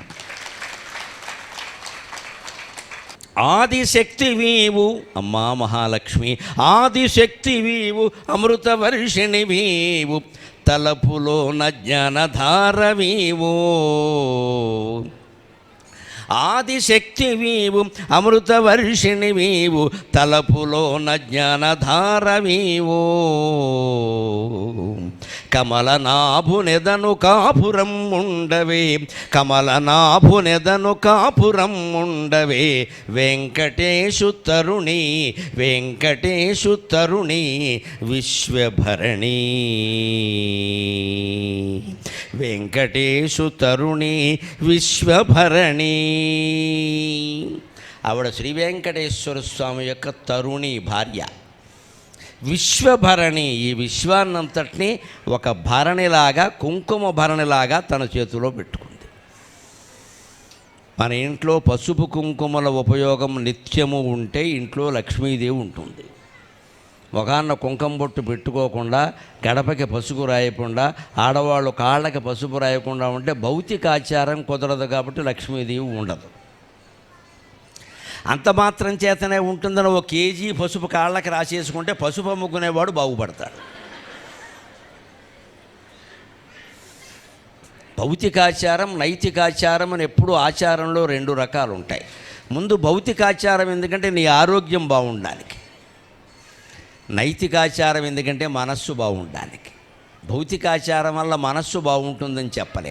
నువ్వు ఎంత పసుపు రాసినా, రోజుకు 3 సార్లు స్నానం చేసినా, రోజుకు 3 సార్లు బట్టలు మార్చేసినా నీ ఆరోగ్యం బాగుండొచ్చు, కానీ మనస్సు బాగుంటుందని చెప్పలే. అదే నైతికాచారం పాటించామనుకోండి, మనస్సు కూడా బాగుంటుంది. నైతికాచారం అంటే పసుపు రాసుకోవడం, కుంకుమ బొట్టు పెట్టుకోవడం, గడప శుభ్రంగా ఉంచుకోవడం, ఇళ్ళకి ఏదో ముగ్గు పెట్టుకోవడం, శుభ్రంగా ఊడ్చుకోవడం, ఇదంతా భౌతికమైన ఆచారం. నైతికాచారం అంటే ఆడినట్టి మాట తప్పడే రాజు ఆ ధర్మనందనునినే విడువలేను, కట్టినట్టి బట్ట కట్టడే రాజు ఆ ధర్మనందనునినే విడువలేను, సభలోన పక్షము పలుకడే రాజు ఆ ధర్మనందనునినే విడువలేను. ఇది నైతికమైన ఆచారం. ఆడిన మాట తప్పకుండా ఉంటే లక్ష్మీదేవి మన ఇంట్లో ఉంటుంది. అబద్ధాలు ఆడడం మొదలెట్టామంటే వెంటనే వెళ్ళిపోతుంది. అబద్ధం ఆడకపోతే డబ్బులు ఎలా సంపాదిస్తాం అనేవాళ్ళు ఎప్పటికీ ఉన్నారు, మనకు బాగా తెలుసు. నిజం చెబితే డబ్బులు వస్తాయా? వస్తాయి. నిజం చెప్పినా వస్తాయి. నిజం చెబితే వచ్చిన డబ్బులే నిలబడతాయి. అబద్ధాలు ఆడి సంపాదించడం వెంటనే పోతాయి, అనుమానం లేదు అక్కడ. అబద్ధాలాడి సంపాదించిన వాళ్ళు ఎవరినైనా మీరు గమనించండి, కలకాలం నిలబడదమ్మా. కలకాలము నిల్చునే మాయ సంపదలు అంటారు కరుణశ్రీ జంజాల పాపయ్య శాస్త్రి గారు. మాయ సంపదలు ఎప్పుడూ కలకాలం నిలబడవండి. మనం కష్టపడి సంపాదించుకుని ధర్మంగా ఉంటే లక్ష్మీదేవి అనుగ్రహం మన మీద శాశ్వతంగా ఉంటుంది. సంపద శాశ్వతంగా ఉండడం కావాలా, ఇవాళ ఉండి రేపు వెళ్ళిపోవడం కావాలా? అసలు లేకపోవడమే మంచిది. ఇవాళ ఉండి రేపు వెళ్ళిపోవడం కంటే లేకపోవడం మంచిది. ఎందుకంటే బతికి చెడ్డవాడు అంటారు. ఎవరో కోటీశ్వరుడు ఉంటాడు, వాడు ఉన్నట్టుండి కూటికి లేనివాడు అయ్యాడు అనుకోండి, లోకంలో ఇంకా బతకలేడు వాడు, ఆ ఊరు వదిలేసి వెళ్ళిపోవలసింది. అందరూ ఆక్షేపిస్తారు. వాడి దారిని వాడు రోడ్డు మీద ఎడుతున్నా సరే, ఒకప్పుడు అలా ఉండేడమ్మా ఇవాళ ఇలా అయిపోయాడు అంటారు. వెంటనే వాడు వెనకాలే కామెంటరీ. ఇవాళ ఆ కామెంటరీ కూడా అవసరం లేదు, స్మార్ట్ ఫోన్లో పెట్టేస్తారు వాడు ఫోటో తీసేసి. ఏం వ్యాపారం చేసి ఇలా అయ్యాడో కూడా పెట్టేస్తారు. ఇదివరకు పల్లెటూళ్ళలో వాళ్ళకే తెలిసేది, ఆ ఊళ్ళో వాళ్ళకే తెలిసేది, ఆ వీధిలో వాళ్ళకే తెలిసేది. ఇప్పుడు మొత్తం 14 లోకాలకి తెలుస్తుంది విషయం ఇక్కడ ఫేస్బుక్లో కారణంగా. ఇక మనం ఇక్కడ కాదు, ఏ దేశం వెళ్ళలేం కదా, పెద్ద కర్మ ఇది. అందుకని పోగొట్టుకోకుండా ఉండాలి సంపదలో అంటే ఆడిన మాట తప్పొద్దు. అంతేకాదు, సభలో నపక్షము పలుకడే రాజు. నిండు సభలో మనల్ని ఏదైనా నిజం చెప్పమంటే నిజం చెప్పాలి, కానీ పక్షపాతంతో మాట్లాడకూడదు. మన వాళ్ళకైతే ఒక రకంగా, వేరే వాళ్ళకైతే ఒక రకంగా మాట్లాడకూడదు. ఇవి నైతిక ఆచారాలు. అంచేత ఆవిడ ఆదిశక్తి వెంకటేశ్వర స్వామిని ఆశ్రయించుకుని ఉంది. కానీ అమృతవర్షిణి అమ్మవారి యొక్క విగ్రహాన్ని మీరు లోపలికి వెళ్ళినప్పుడు లక్ష్మీదేవిని చూడండి, సావకాశంగా చూడండి. తిరుపతి వెడితే మనల్ని చూడనివ్వరు. లఘు దర్శనం అంటారు, మహాలఘు దర్శనం అంటారు. మహాలఘు దర్శనం అంటే మెడబెట్టి గెంటడం అంతే.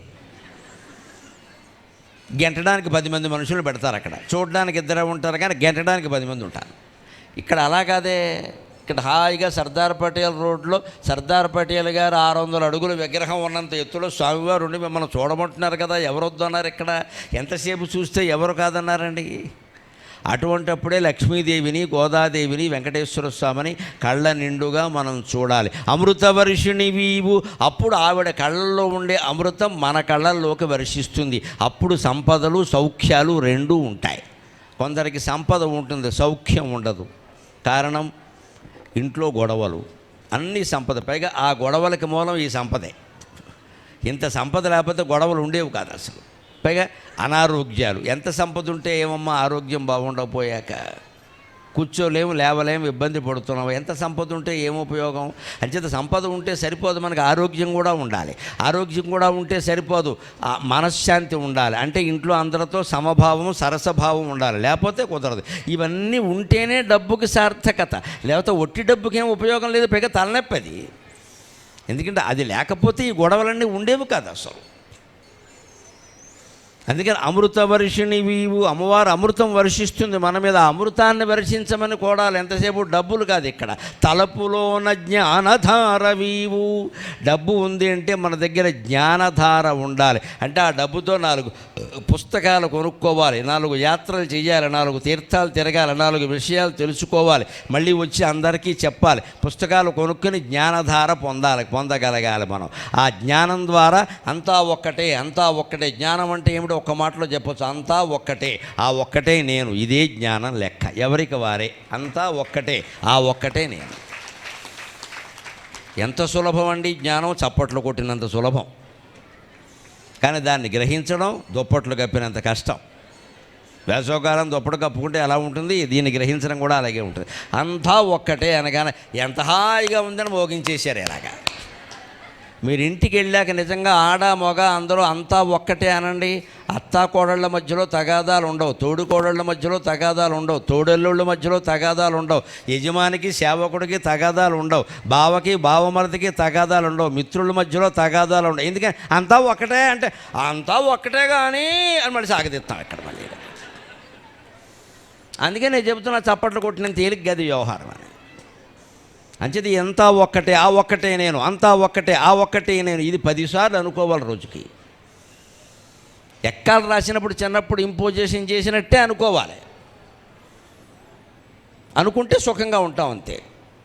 జీవితం అంతా సుఖంగా గడవాలంటే ఏం చెయ్యాలి, ఏ మంత్రం జపించాలి అని రమణ మహర్షిని అడిగారు. ఆయన ఏం చెప్పాడు తెలుసా? అరగంటకోసారి ఇదంతా కళ, ఇదంతా కళ, ఇదంతా కళ అనుకో, సుఖంగా ఉంటామన్నాడు. మనం అనుకుంటామా? మంచి ఖరీదైన ఆభరణం కనగానే కళ ఏంటి, వజ్రాలు అదిరిపోతుంటే అంటాను ఇక్కడ. ఆ వజ్రాల ఆభరణం ఎవడో పట్టుకుపోయాడు అనుకో, ఇది కళ అయితే బాగుండు, ఇది కళ అయితే బాగుండు అంటే నీ ఇష్టం వచ్చింది కళ అవ్వాలా, నీ ఇష్టం వచ్చింది నిజం అవ్వాలా, అన్నీ నువ్వే నిర్ణయిస్తే లక్ష్మీదేవి ఎందుకు ఇక్కడ? అన్నీ ఒకలాగే అనుకోవాలి అంటే అన్నీ నిజం అనుకో, లేదా అన్నీ కళ అనుకో, ఏదో ఒకటి చెయ్యి. వజ్రాల ఆభరణం మన దగ్గర ఉండడము కళే, పోవడము కళే, గొడవ లేదు. లేదు ఉండడము నిజమే, పోవడము నిజమే, గొడవ లేదు. ఏదో ఒక రకం స్థితి. ఉండడం ఏమో నిజం కానీ పోవడం ఏమో కళ. ఉండడం మాత్రం నిజం అంటే ఉండాలని నువ్వు అనుకుంటున్నావు అన్నమాట. ఈ అనుకోవడంలో ఉంది సమస్య అంతా. ఈ ఏమీ అనుకోకుండా ఏది వస్తే దాన్ని స్వీకరించడం ఉందే దాన్నే జ్ఞానం అంటారు. అంతా ఒక్కటే అయినప్పుడు నీకు ఏది వస్తే ఏముంది ఇక్కడ? తలపులోన జ్ఞానధారవీవు కమలనాభునెదను కపురంబుండవే. అంత జ్ఞానధార ఉండబట్టే ఆవిడెక్కడుందండి?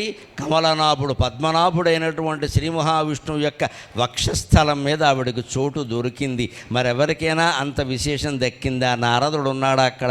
ఆంజనేయుడు ఉన్నాడా? గరుత్మంతుడు ఉన్నాడా? బ్రహ్మదేవుడు కుమారుడు కదా ఆయన ఉన్నాడా? పరమశివుడు ఆయనకి చాలా మిత్రుడు కదా ఆయన ఉన్నాడా? ఒక్క లక్ష్మీదేవికి మాత్రమే భగవంతుని యొక్క వక్షస్థలం మీద ఉండేటువంటి లభించింది, హక్కు లభించింది. ఆవిడ అక్కడి నుంచి విడిచిపెట్టదు. పైగా నిత్యానపాయిని అంటారు. ఎందుకని? జ్ఞానధార. ఆ జ్ఞానధార కారణంగా అలా ఉండగలిగింది ఆవిడ. అటువంటి ఆవిడని ప్రార్థించేటప్పుడు మనం ఏం చేయాలో తెలుసు? ఎంతసేపు డబ్బులు అని కనకధారాస్తవం చదువుతూ కూర్చోవడం కాదు. ఆ డబ్బులతో ఏం చేయాలయ్యా? శాంతి భ్రాంతి చేయు సంసార దావాగ్నిని ఆర్పణించినావే అమృతమూర్తి. అమ్మవారి కళ్ళల్లో అమృత వర్షం ఎందుకు ఉంటుంది అంటే మన జీవితం దావాగ్నిగా మారిపోతే ఆ వర్షం ద్వారా అగ్నిని ఉపశమింపజేసి మనకు చల్లదనాన్ని, శాంతిని ఇవ్వడానికి. ఎప్పుడు మీకు మనస్సులో చికాకు అనిపించినా వెంటనే ఇక్కడ ఉన్నటువంటి పటేల్ రోడ్లో ఉన్న పటేల్ గారు ఉన్నారు కదా, పెద్ద పటేల్. తెలంగాణలో పెద్ద పటేల్ అంటే పెద్ద జమీందారు. అందుకని మనకి పెద్ద పటేల్ ఎవరంటే వెంకటేశ్వర స్వామి. ఆయన దగ్గరికి వచ్చి దండం పెట్టుకున్నామనుకో, తీసేసినట్టుగా పోవట్లేదండి దుఃఖం మనకి తెలుస్తుంది కదా. నా దగ్గరికి వచ్చావు కదా, నేను చూసుకుంటాను లేరా అంటాడు ఆయన. ఆ ధైర్యం కలుగుతుందా లేదా? అన్ని రకాల నిరాశ నిస్పృహల్లో కూరుకుపోయిన వ్యక్తికి తిరిగి బతకాలనే ధైర్యాన్ని కలిగించే ఏకైక ప్రదేశం దేవాలయం. ఇక్కడ ఇంత అద్భుతమైన దేవాలయం కట్టారు. ఇప్పటికి నేను 5-6 సార్లు వచ్చాను. గణపతిని దర్శించుకుని, స్వామివారిని దర్శించుకుని ఇలా వస్తుంటే వైకుంఠంలో ఉన్నట్టే ఉంటుంది ఇక్కడ. ఇటువంటి ఆలయం మీకు సన్నిహితంగా ఉండడం ఎంత అదృష్టం, మీరు ఎంత పుణ్యం చేసుకున్నారు. రోజు 2 పూట్ల వచ్చి స్వామివారిని దర్శించాలి. ఉండేటువంటి దుఃఖాలన్నీ పోతాయి. మన ఇల్లు, ప్రతి ఇల్లు కూడా కలియుగంలో వైకుంఠంలా విలసిల్లుతుంది. దేవాలయ దర్శనం అంత గొప్పది.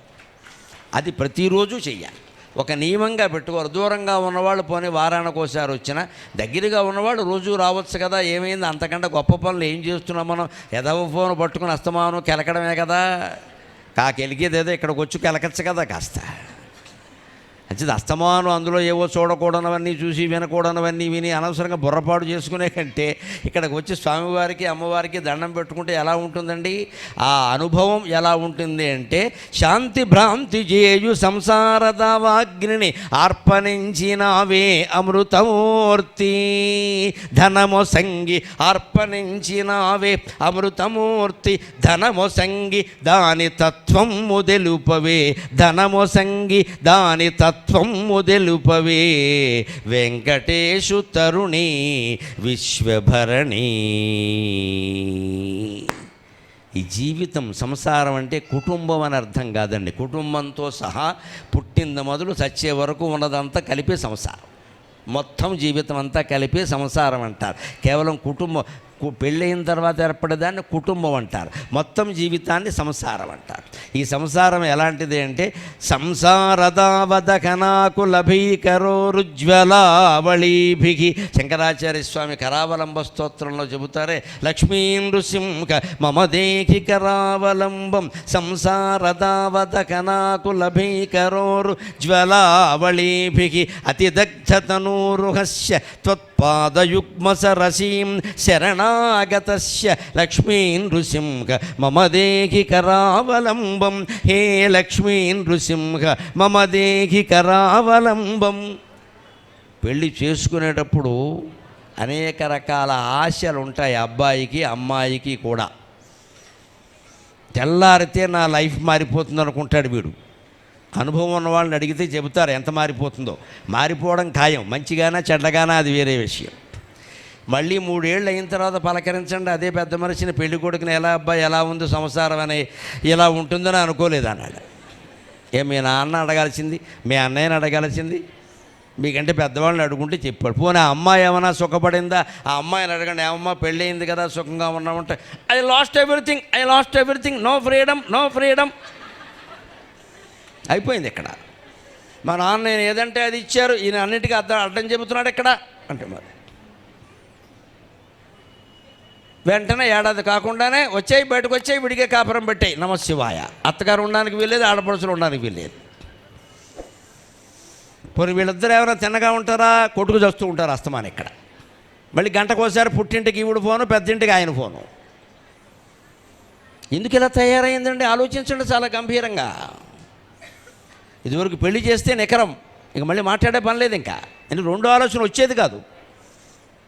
ఇప్పుడు అలా లేదండి. ముందు కాపురం చేయి, తర్వాత చూడటం ఏంటి? ఇలా మొదలెట్టారు మాటలు. ముందు కాపురానికి వెళ్ళిపోయి తర్వాత చూడటం ఏంటి?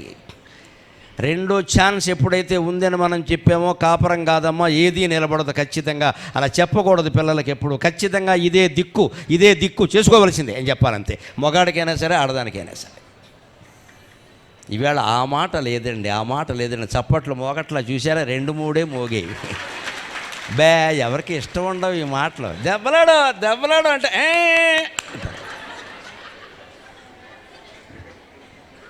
అలా చెప్పొద్దు అంటే ఎవరికీ నచ్చట్ల. పాపం ఆ బాధ పడినవాళ్ళు ఎవరో 3-4 ఉన్నారు. నెమ్మదిగా భయపడుతూ మోగించారు. అది కూడా భయపడుతూ. కానీ నిజం, పక్కా నిజం. అవును, మీ చప్పట్ల కోసం నేను చెప్పనండి. గరికపాటి నరసింహరావు అనేవాడు బతుకున్నంత వరకు పచ్చి నిజాలే చెబుతాడు, అనుమానం లేదు. ఇక్కడ నాకెవరి పట్ల పక్షపాతం లేదు, నాకు కావలసింది ఏం లేదు ఇందులో. కానీ లోకం పాడైపోతుంటే చూడలేం కదా. లేదు, మాకు భగవంతుడు వాక్శక్తి ఇచ్చింది ఎందుకు? ఊరికి ఆభరణాలు వేసుకుని తిరగడానికా? లోకమంతా సంతోషంగా ఉండాలని మాకు ఉంటుంది కదా. ఉండాలంటే ఖచ్చితంగా నిజమే చెప్పాలి. అందుకని మాయ మాటలు చెప్పి అభ్యపెట్టేస్తే ఎలా కుదురుతుందండి? అసలు లోపం మనలో ఉన్నప్పుడు దేవుణ్ణి ఎంత ఆరాధిస్తే ఏం ఉపయోగం? ఈ లోపం తొలగించుకోకుండా. ఇది శాంతి భ్రాంతిని చేస్తుంది ఈ సంసార దావాగ్ని. నిజంగా చేరే ముందు ఆడది మగవాడు కూడా ఏదో సుఖంగా ఉంటాం, ఏదో పొందుతాం. ఆడపిల్ల కూడా అనుకుంటుంది, పాపం నాకు ఒక మంచి రక్షణ దొరుకుతుంది, అన్ని సమస్యలు తీరిపోతాయి అనుకుంటుంది. ఆ తర్వాత వీడో పెద్ద సమస్య అయిపోతాడు, మిగిలిన సమస్య ఉన్నాడు. అంతకుముందే సుఖంగా ఉన్నాడు, వీడో సమస్య అయిపోయాడు. ఇప్పుడు సమస్యలు తీరకపోగా వీడో సమస్య అయిపోయాడు. ఇప్పుడు అంటే ఆవిడ ఆశ నెరవేరలేదు, ఈయన ఆశ నెరవేరలేదు. ఏం జరిగింది? పెద్ద డ్రామా నడిచింది ఇక్కడ. అదే ఇక్కడ కవి అంటున్నాడు, శాంతి భ్రాంతి జేయు సంసార దావాగ్ని. శాంతిగా ఉంటామని వివాహాలు చేసుకుంటారు, పిల్లల్ని కంటారు, ఇంకేదో చేస్తారమ్మా. ఇదంతా దావాగ్ని అయిపోతుంది చివరికి. ఆర్పణించినవే అమృతమూర్తి. దాన్ని మళ్ళీ వెంకటేశ్వర స్వామో లక్ష్మీదేవో ఆర్పాల్సిందే, అంటే అమృత వృష్టి కురిపించాల్సిందే. అదే మనకి లక్ష్మీ నృసింహ కరావలంబ స్తోత్రంలో అద్భుతంగా చెబుతారు శంకరాచార్య. సంసారదావదకనాకులభీకరోరుజ్వలావళీభి అతిదగ్ధతనూరుహస్య త్వత్పాదయుగ్మసరసీం శరణాగతస్య లక్ష్మీ నృసింహ మమ దేహి కరావలంబం. ఈ జీవితం అనేది ఒక దావాగ్ని. మామూలు అగ్ని అంటే మన గ్యాస్ పై మంటుంది అనుకోండి, ఆర్పడం మన చేతుల్లో ఉంది. పోనీ ఏదో తాటాక మంట అనుకోండి, కొంత ప్రయత్నం చేస్తే ఆరిపోతుంది, నీళ్లు పోస్తే ఆరిపోతుంది. అడవిని కాల్చి అగ్నిని ఎవరూ ఆర్పలేరండి. మళ్ళీ వర్షం పడి ఆరాలి, లేకపోతే ఆరడం చాలా కష్టం.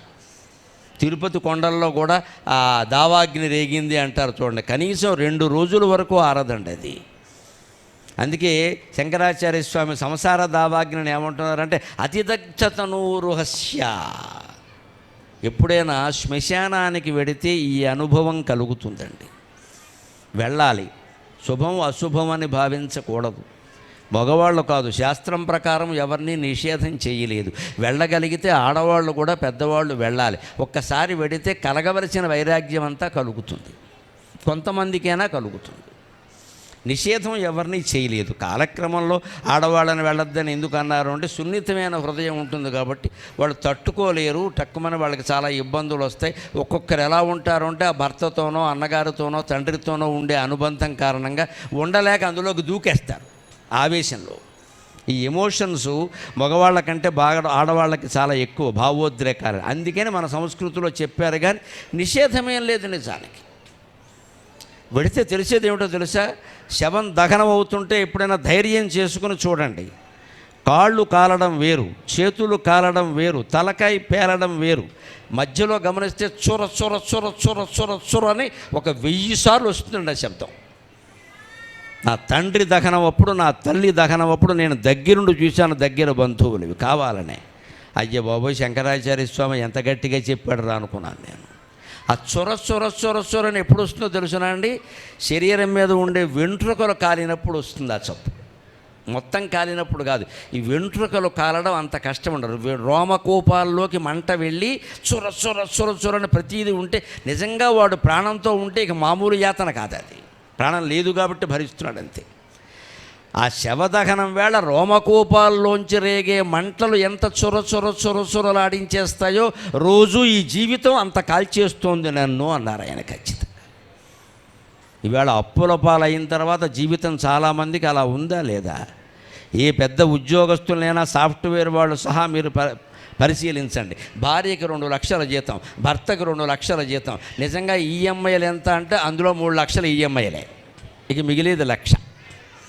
మళ్ళీ వాటికి నెల నెల మెసేజ్లు, ఇవన్నీ కట్టుకునేసరికి ఇద్దరికి గొడవ, ఒకళ్ళనొకళ్ళు తిట్టుకోవడం, ఇందులో ఒకళ్ళు ఊరేసుకోవడం, ఒకళ్ళు ఊరుదులు వెళ్ళిపోవడం, 2 అయిపోయినాయి ఇక్కడ. ఇప్పుడు ఏమంటారు దీన్ని? డబ్బులు ఉన్నందువల్లే కదా ఇవన్నీను.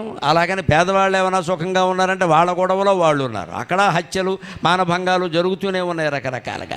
ఎవరూ సుఖంగా లేరండి. అందుకే దీన్ని ఏమన్నారంటే శవదహనం అప్పుడు రోమకూపాలు మండుతుంటే వచ్చే మంట ఉంటుంది, అది నీ జీవితంలో ఖాయం. భగవంతుడికి శరణాగతి చెందకపోతే, భగవంతుడికి శరణాగతి చెందితే అమ్మవారి దయ వల్ల మనకి అమృత వర్షం కురిసి మనకి శాంతి ధార మిగులుతుంది ఖచ్చితంగా. ఆ శాంతి ధార కావాలి. అందుకోసం గుళ్ళోకి రావాలి, అందుకోసం కళ్యాణాది క్రతువులన్నీ చూడాలి, అందుకోసం మనం సమయం కేటాయించుకోవాలి. ధనమొసంగిదాని తత్వము తెలుపవే. లక్ష్మీదేవి డబ్బు ఇస్తుందండి, అనుమానం ఏమీ లేదు. కానీ దాని తత్వం తెలుసుకోమని చెబుతుంది. డబ్బు తత్వం ఏమిటండి? లక్ష్మీదేవి ఎక్కడ పుట్టిందో, ఎవరితో కలిపి పుట్టిందో చూస్తే డబ్బు అంటే ఏమిటో అర్థమవుతుంది. నమోస్తు నాళీక నిభాననాయై కనకధారాస్తవంలో చెబుతారు శంకరాచార్య. లక్ష్మీదేవి ఎక్కడ పుట్టింది, ఎవరితో పుట్టింది? లక్ష్మీం క్షీరసముద్రరాజతనజాం, పాలసముద్రంలో పుట్టింది, అది అందరికీ తెలుసు. ఆవిడతో పాటు ఎవరు పుట్టారో చూడండి, తెలుస్తుంది. మన తోబుట్టువులను బట్టి మన స్వభావం కొంత ఉంటుంది కదా. అన్నగారిలాగా తమ్ముడు, అక్కగారిలాగా చెల్లెలు ఉంటారని అంటారు కదా లోకంలో సహజంగా. అక్క అంతేనండి, చెల్లెంతే, తమ్ముడు అంతేనండి, అన్నంతే అంటారు కదా. మరి ఆవిడకు కూడా తోబుట్టువులు ఉన్నారు. ఆవిడతో పాటు ఎవరు పుట్టారు? నమోస్తు నాళీక నిభాననాయై, నమోస్తు దుగ్ధోదధి జన్మభూమ్యై, నమోస్తు సోమామృత సోదరాయై, నమోస్తు నారాయణ వల్లభాయై. ఈ నారాయణమూర్తికి ఆవిడ భార్య కావడానికి ముందు పాలసముద్రంలో పుట్టింది. అంటే డబ్బున్నవాడి మనస్సు పాల సముద్రంలా ఉండాలి, తెల్లగా ఉండాలి, చల్లగా ఉండాలి, అందరి పట్ల దయగలిగి ఉండాలి. అది లెక్క. అప్పుడే డబ్బు నిలబడుతుంది.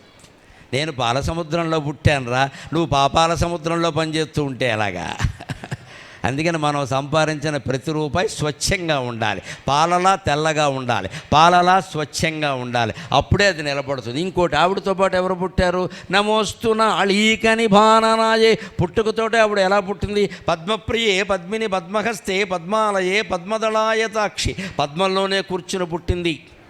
ఆవిడ పుట్టిన సముద్రంలోనూ నీరే కాబట్టి చుట్టూ పద్మాలే ఉన్నాయి. 2 చేతుల్లో 2 పద్మాలు ధరించింది ఆవిడ, అంచేత పద్మ అంటారు ఆవిడ. పద్మప్రియే పద్మిని పద్మహస్తే పద్మాలయే పద్మదళాయతాక్షి. ఆవిడ చేతులు పద్మాలు, ఆవిడ కళ్ళు పద్మాలు, ఆవిడ ముఖం కూడా పద్మమే. అంటే డబ్బున్న వాళ్ళ ముఖం ఎలా ఉండాలి? పద్మంలాగా వెలిగిపోతూ ఉండాలి. ఇందాక అర్చకులు నన్ను పరిచయం చేస్తూ పద్మశ్రీ గురించి ఎంత చక్కని మాట చెప్పారు. పద్మంలా ఉండడం అంటే ఏమిటి? కింద బురదే ఉంటుంది, బురదలోంచే పద్మం పుడుతుంది, కానీ పద్మానికి బురద అంటదు. మనం ఈ కుళ్ళుబోతు సమాజంలో ఉంటూ కూడా ఆ కుళ్ళు అంటకుండా జాగ్రత్త పడాలి. అది పద్మం అంటే, అది పద్మం అంటే. ఏం చేయాలి? పద్మం ఏం చేస్తుందో అదే చేయాలి. పద్మం ఏం చేసింది? బురదలోంచే పుట్టింది, బురదలో ఉండలేదు, పైకి ఎదిగింది, పైకి ఎదిగింది, పైకి ఎదిగింది. చెరువుకి వెళ్ళి పద్మాన్ని గమనించండి. నీటి మట్టం ఎంత ఎదిగితే అంతకంటే 2 అంగుళాలు పైకి ఎదుగుతుంది పద్మం. భగవంతుడు దానికి ఆ శక్తి ఇచ్చాడు. నీటి మట్టం ఎదుగుతూనే ఉంటుంది. ఈ పద్మం గురించి నీటి మట్టం ఆగిపోదు కదా. చెరువులో నీరు పెరుగుతూనే ఉంటుంది, ఒక్కోసారి తరుగుతూ ఉంటుంది. చెరువులో నీరు పెరిగింది అంటే పద్మం అప్రయత్నంగా ఇంకో 2 అంగుళాల పైకి ఎదుగుతుంది. అంటే నీ జీవితంలో దుఃఖభారం సుఖభారం కూడా 2 పెరిగినప్పుడు నువ్వు అంతకంటే ఎత్తుగా ఎదుగు, అప్పుడు సుఖంగా ఉంటావు, అప్పుడు సుఖంగా ఉంటావు. నేను 2 మాటలు వాడాను గమనించండి. ఇందాక కూడా మా అమ్మ ప్రార్థన పద్యంలో ఈ ఏసన్సాగిన సౌఖ్య దుఃఖములనెంతే గెల్వగా తీవ్ర నారాచమ్ముల్ భవదీయ పాదయోగమే అన్నారు. సౌఖ్యము దుఃఖము 2 కూడా నన్ను బాణాల్లాగే బాధపడుతున్నాయమ్మా, అనుమానమేలా. ఈ బాణాలను ఎదిరించి యుద్ధంలో గెలవాలి అంటే నీ పాదాలనే బాణాలు నాకు ఉండాలి. బాణానికి బాణమే కదా, బాంబుకి బాంబే కదా. మరి అందుకని ఆ బాంబుల్ని గెలవాలంటే నీ పాదాలనే బాంబులు నాకు ఉండాలమ్మా అన్నాను కదా. సౌఖ్యము ఇబ్బంది, దుఃఖము ఇబ్బంది. దుఃఖం ఇబ్బంది అంటే మనం అందరం అంగీకరిస్తాం. సౌఖ్యం ఇబ్బంది అంటే సౌఖ్యం ఇబ్బంది అంటారు ఏమిటండి? సుఖంగా ఉండాలని కోరుకుంటాం కదా. లేదు, లోతుగా పరిశీలించే అలవాటు లేక మనం మాట్లాడుతున్నాం. దుఃఖం సుఖం 2 ఒక్కటే. ఎలాగో తెలుసా? దుఃఖం మనల్ని ముంచేస్తుంది, సౌఖ్యంలో మనం మునిగిపోతాం. ఏదైనా మునగడం ఖాయం, 2 ఒకటే. ఒక సుఖం ఏదో వచ్చిందనుకోండి, సంపదలు వచ్చాయి, పదవి వచ్చింది, పీఠం వచ్చింది, అధికారం వచ్చింది, ఏదో దాంట్లో మనం మునిగిపోవట్లా. మునిగిపోవడం అంటే పార్టీలు ఇస్తున్నారు కదా, నేను ఒక్కడికే వచ్చింది ఆ పదవే. బోడి పుట్టినరోజుకి వేళ 10 లక్షలు ఖర్చు పెట్టి పార్టీ ఇస్తున్నాయి. నువ్వు ఒక్కడు పుట్టావా? 84 లక్షల జీవరాశులు పుట్టే గడిది గుడ్డు నువ్వెంత, నీ పుట్టుకెంత ఎక్కడ? దానికి ఒక పెద్ద పార్టీయా? ఆ పార్టీలో ఏం వాడుతున్నారో అందరికీ తెలుసు, గుళ్ళో మాట్లాడుకోకూడదు. ఇంకా అలాంటి పార్టీలన్నీ ఇస్తారు, మళ్ళీ గుళ్ళోకి వచ్చి దండం పెట్టుకుంటారు. అదే ఇది ఇదే. ఈ మార్పు రానంత వరకు లక్ష్మీదేవి నిలబడదండి. నువ్వు ఏం పార్టీ అంటే దేనికి ఇస్తున్నావు? ఏం సాధించామని? నువ్వు పుట్టినరోజు గొప్పదైతే ఊళ్ళో వాళ్ళు చేసుకోవాలి, నీ పుట్టినరోజు నువ్వు చేసుకోవడం అంటే నీ గొప్ప నువ్వే చెప్పుకుంటావా? మనం చేస్తున్నది అదే. ఆ సుఖంలో మనం మునిగిపోయామా లేదా? ఏదైనా ఒక పదవి వచ్చిందండి, వెంటనే ఈ నాయకుల వారు 10 మందిని పిలిచాడు, 10 రోజులు ఆడావిడు, ఊళ్ళంతా వాల్ పోస్టర్లు, పెద్ద ఫ్లెక్సీలు, అంతా ఇదే సుఖంలో మునిగిపోవడం అంటే. ఈయన కారులో పెడుతున్నాడు, అక్కడ ఫోటో ఏడవడరా చిన్న ఫోటో వేసాడు, పెద్దదేమని చెప్పి, ఇదే మునిగిపోవడం అంటే. ఆ చిన్న ఫోటో సరిపోలేదు ఆయనకి. నేను చూస్తాను హైదరాబాద్లో, ఆశ్చర్యపోతా. వేసవకాలంలో చలివేంద్రం అని పెడతారు, ఉండేది ఒక్క కుండ, అక్కడ మొత్తం బోడుగుళ్ళు మాత్రం 16 ఉంటాయి. ఒక్క కుండకి ఇంతమంది గుళ్ళు అవసరమా? ఒక్క కుండ, ఒక్క గ్లాసు, పైన నాయకుల ఫోటోలు ఒక 20. ఈ 20 మందిని చూస్తే మనం అసలు నీళ్లు తాగలేం. ఒక్కోడు బొమ్మ 3 మట్టలు చేసినట్టుగా ఉంటుంది ఆ బొమ్మ. వాడు మొహం చూస్తే నీళ్లు తాగబుద్ధి కాదు. ఒక చలివేంద్రానికి ఇంత అడ్వర్టైజ్మెంట్ అవసరమా అండి? ఇన్ని ఫోటోలు, మళ్ళీ దానికి ఒక పార్టీ, దానికి ఒక గుర్తు, వల్లకాడు, వచనపురం, ఇంత చేస్తే మంచినీళ్ళు ఇచ్చావు లేదా మజ్జిగ ఇచ్చావు, అది కూడా మంచినీళ్ళలాగే ఉంది, అంతేనా? ఈ కొద్దిపాటి దానానికి అంత ప్రకటన అవసరమైతే ఈ సమస్త విశ్వాన్ని, చరాచర జీవరాశులు సహా అనంతమైన ప్రకృతి సమూహాన్ని మనకి సృష్టించేటటువంటి వెంకటేశ్వర స్వామి ఎంత అడ్వర్టైజ్మెంట్ కోరుకోవాలండి, ఎంత అడ్వర్టైజ్మెంట్ కోరుకోవాలి.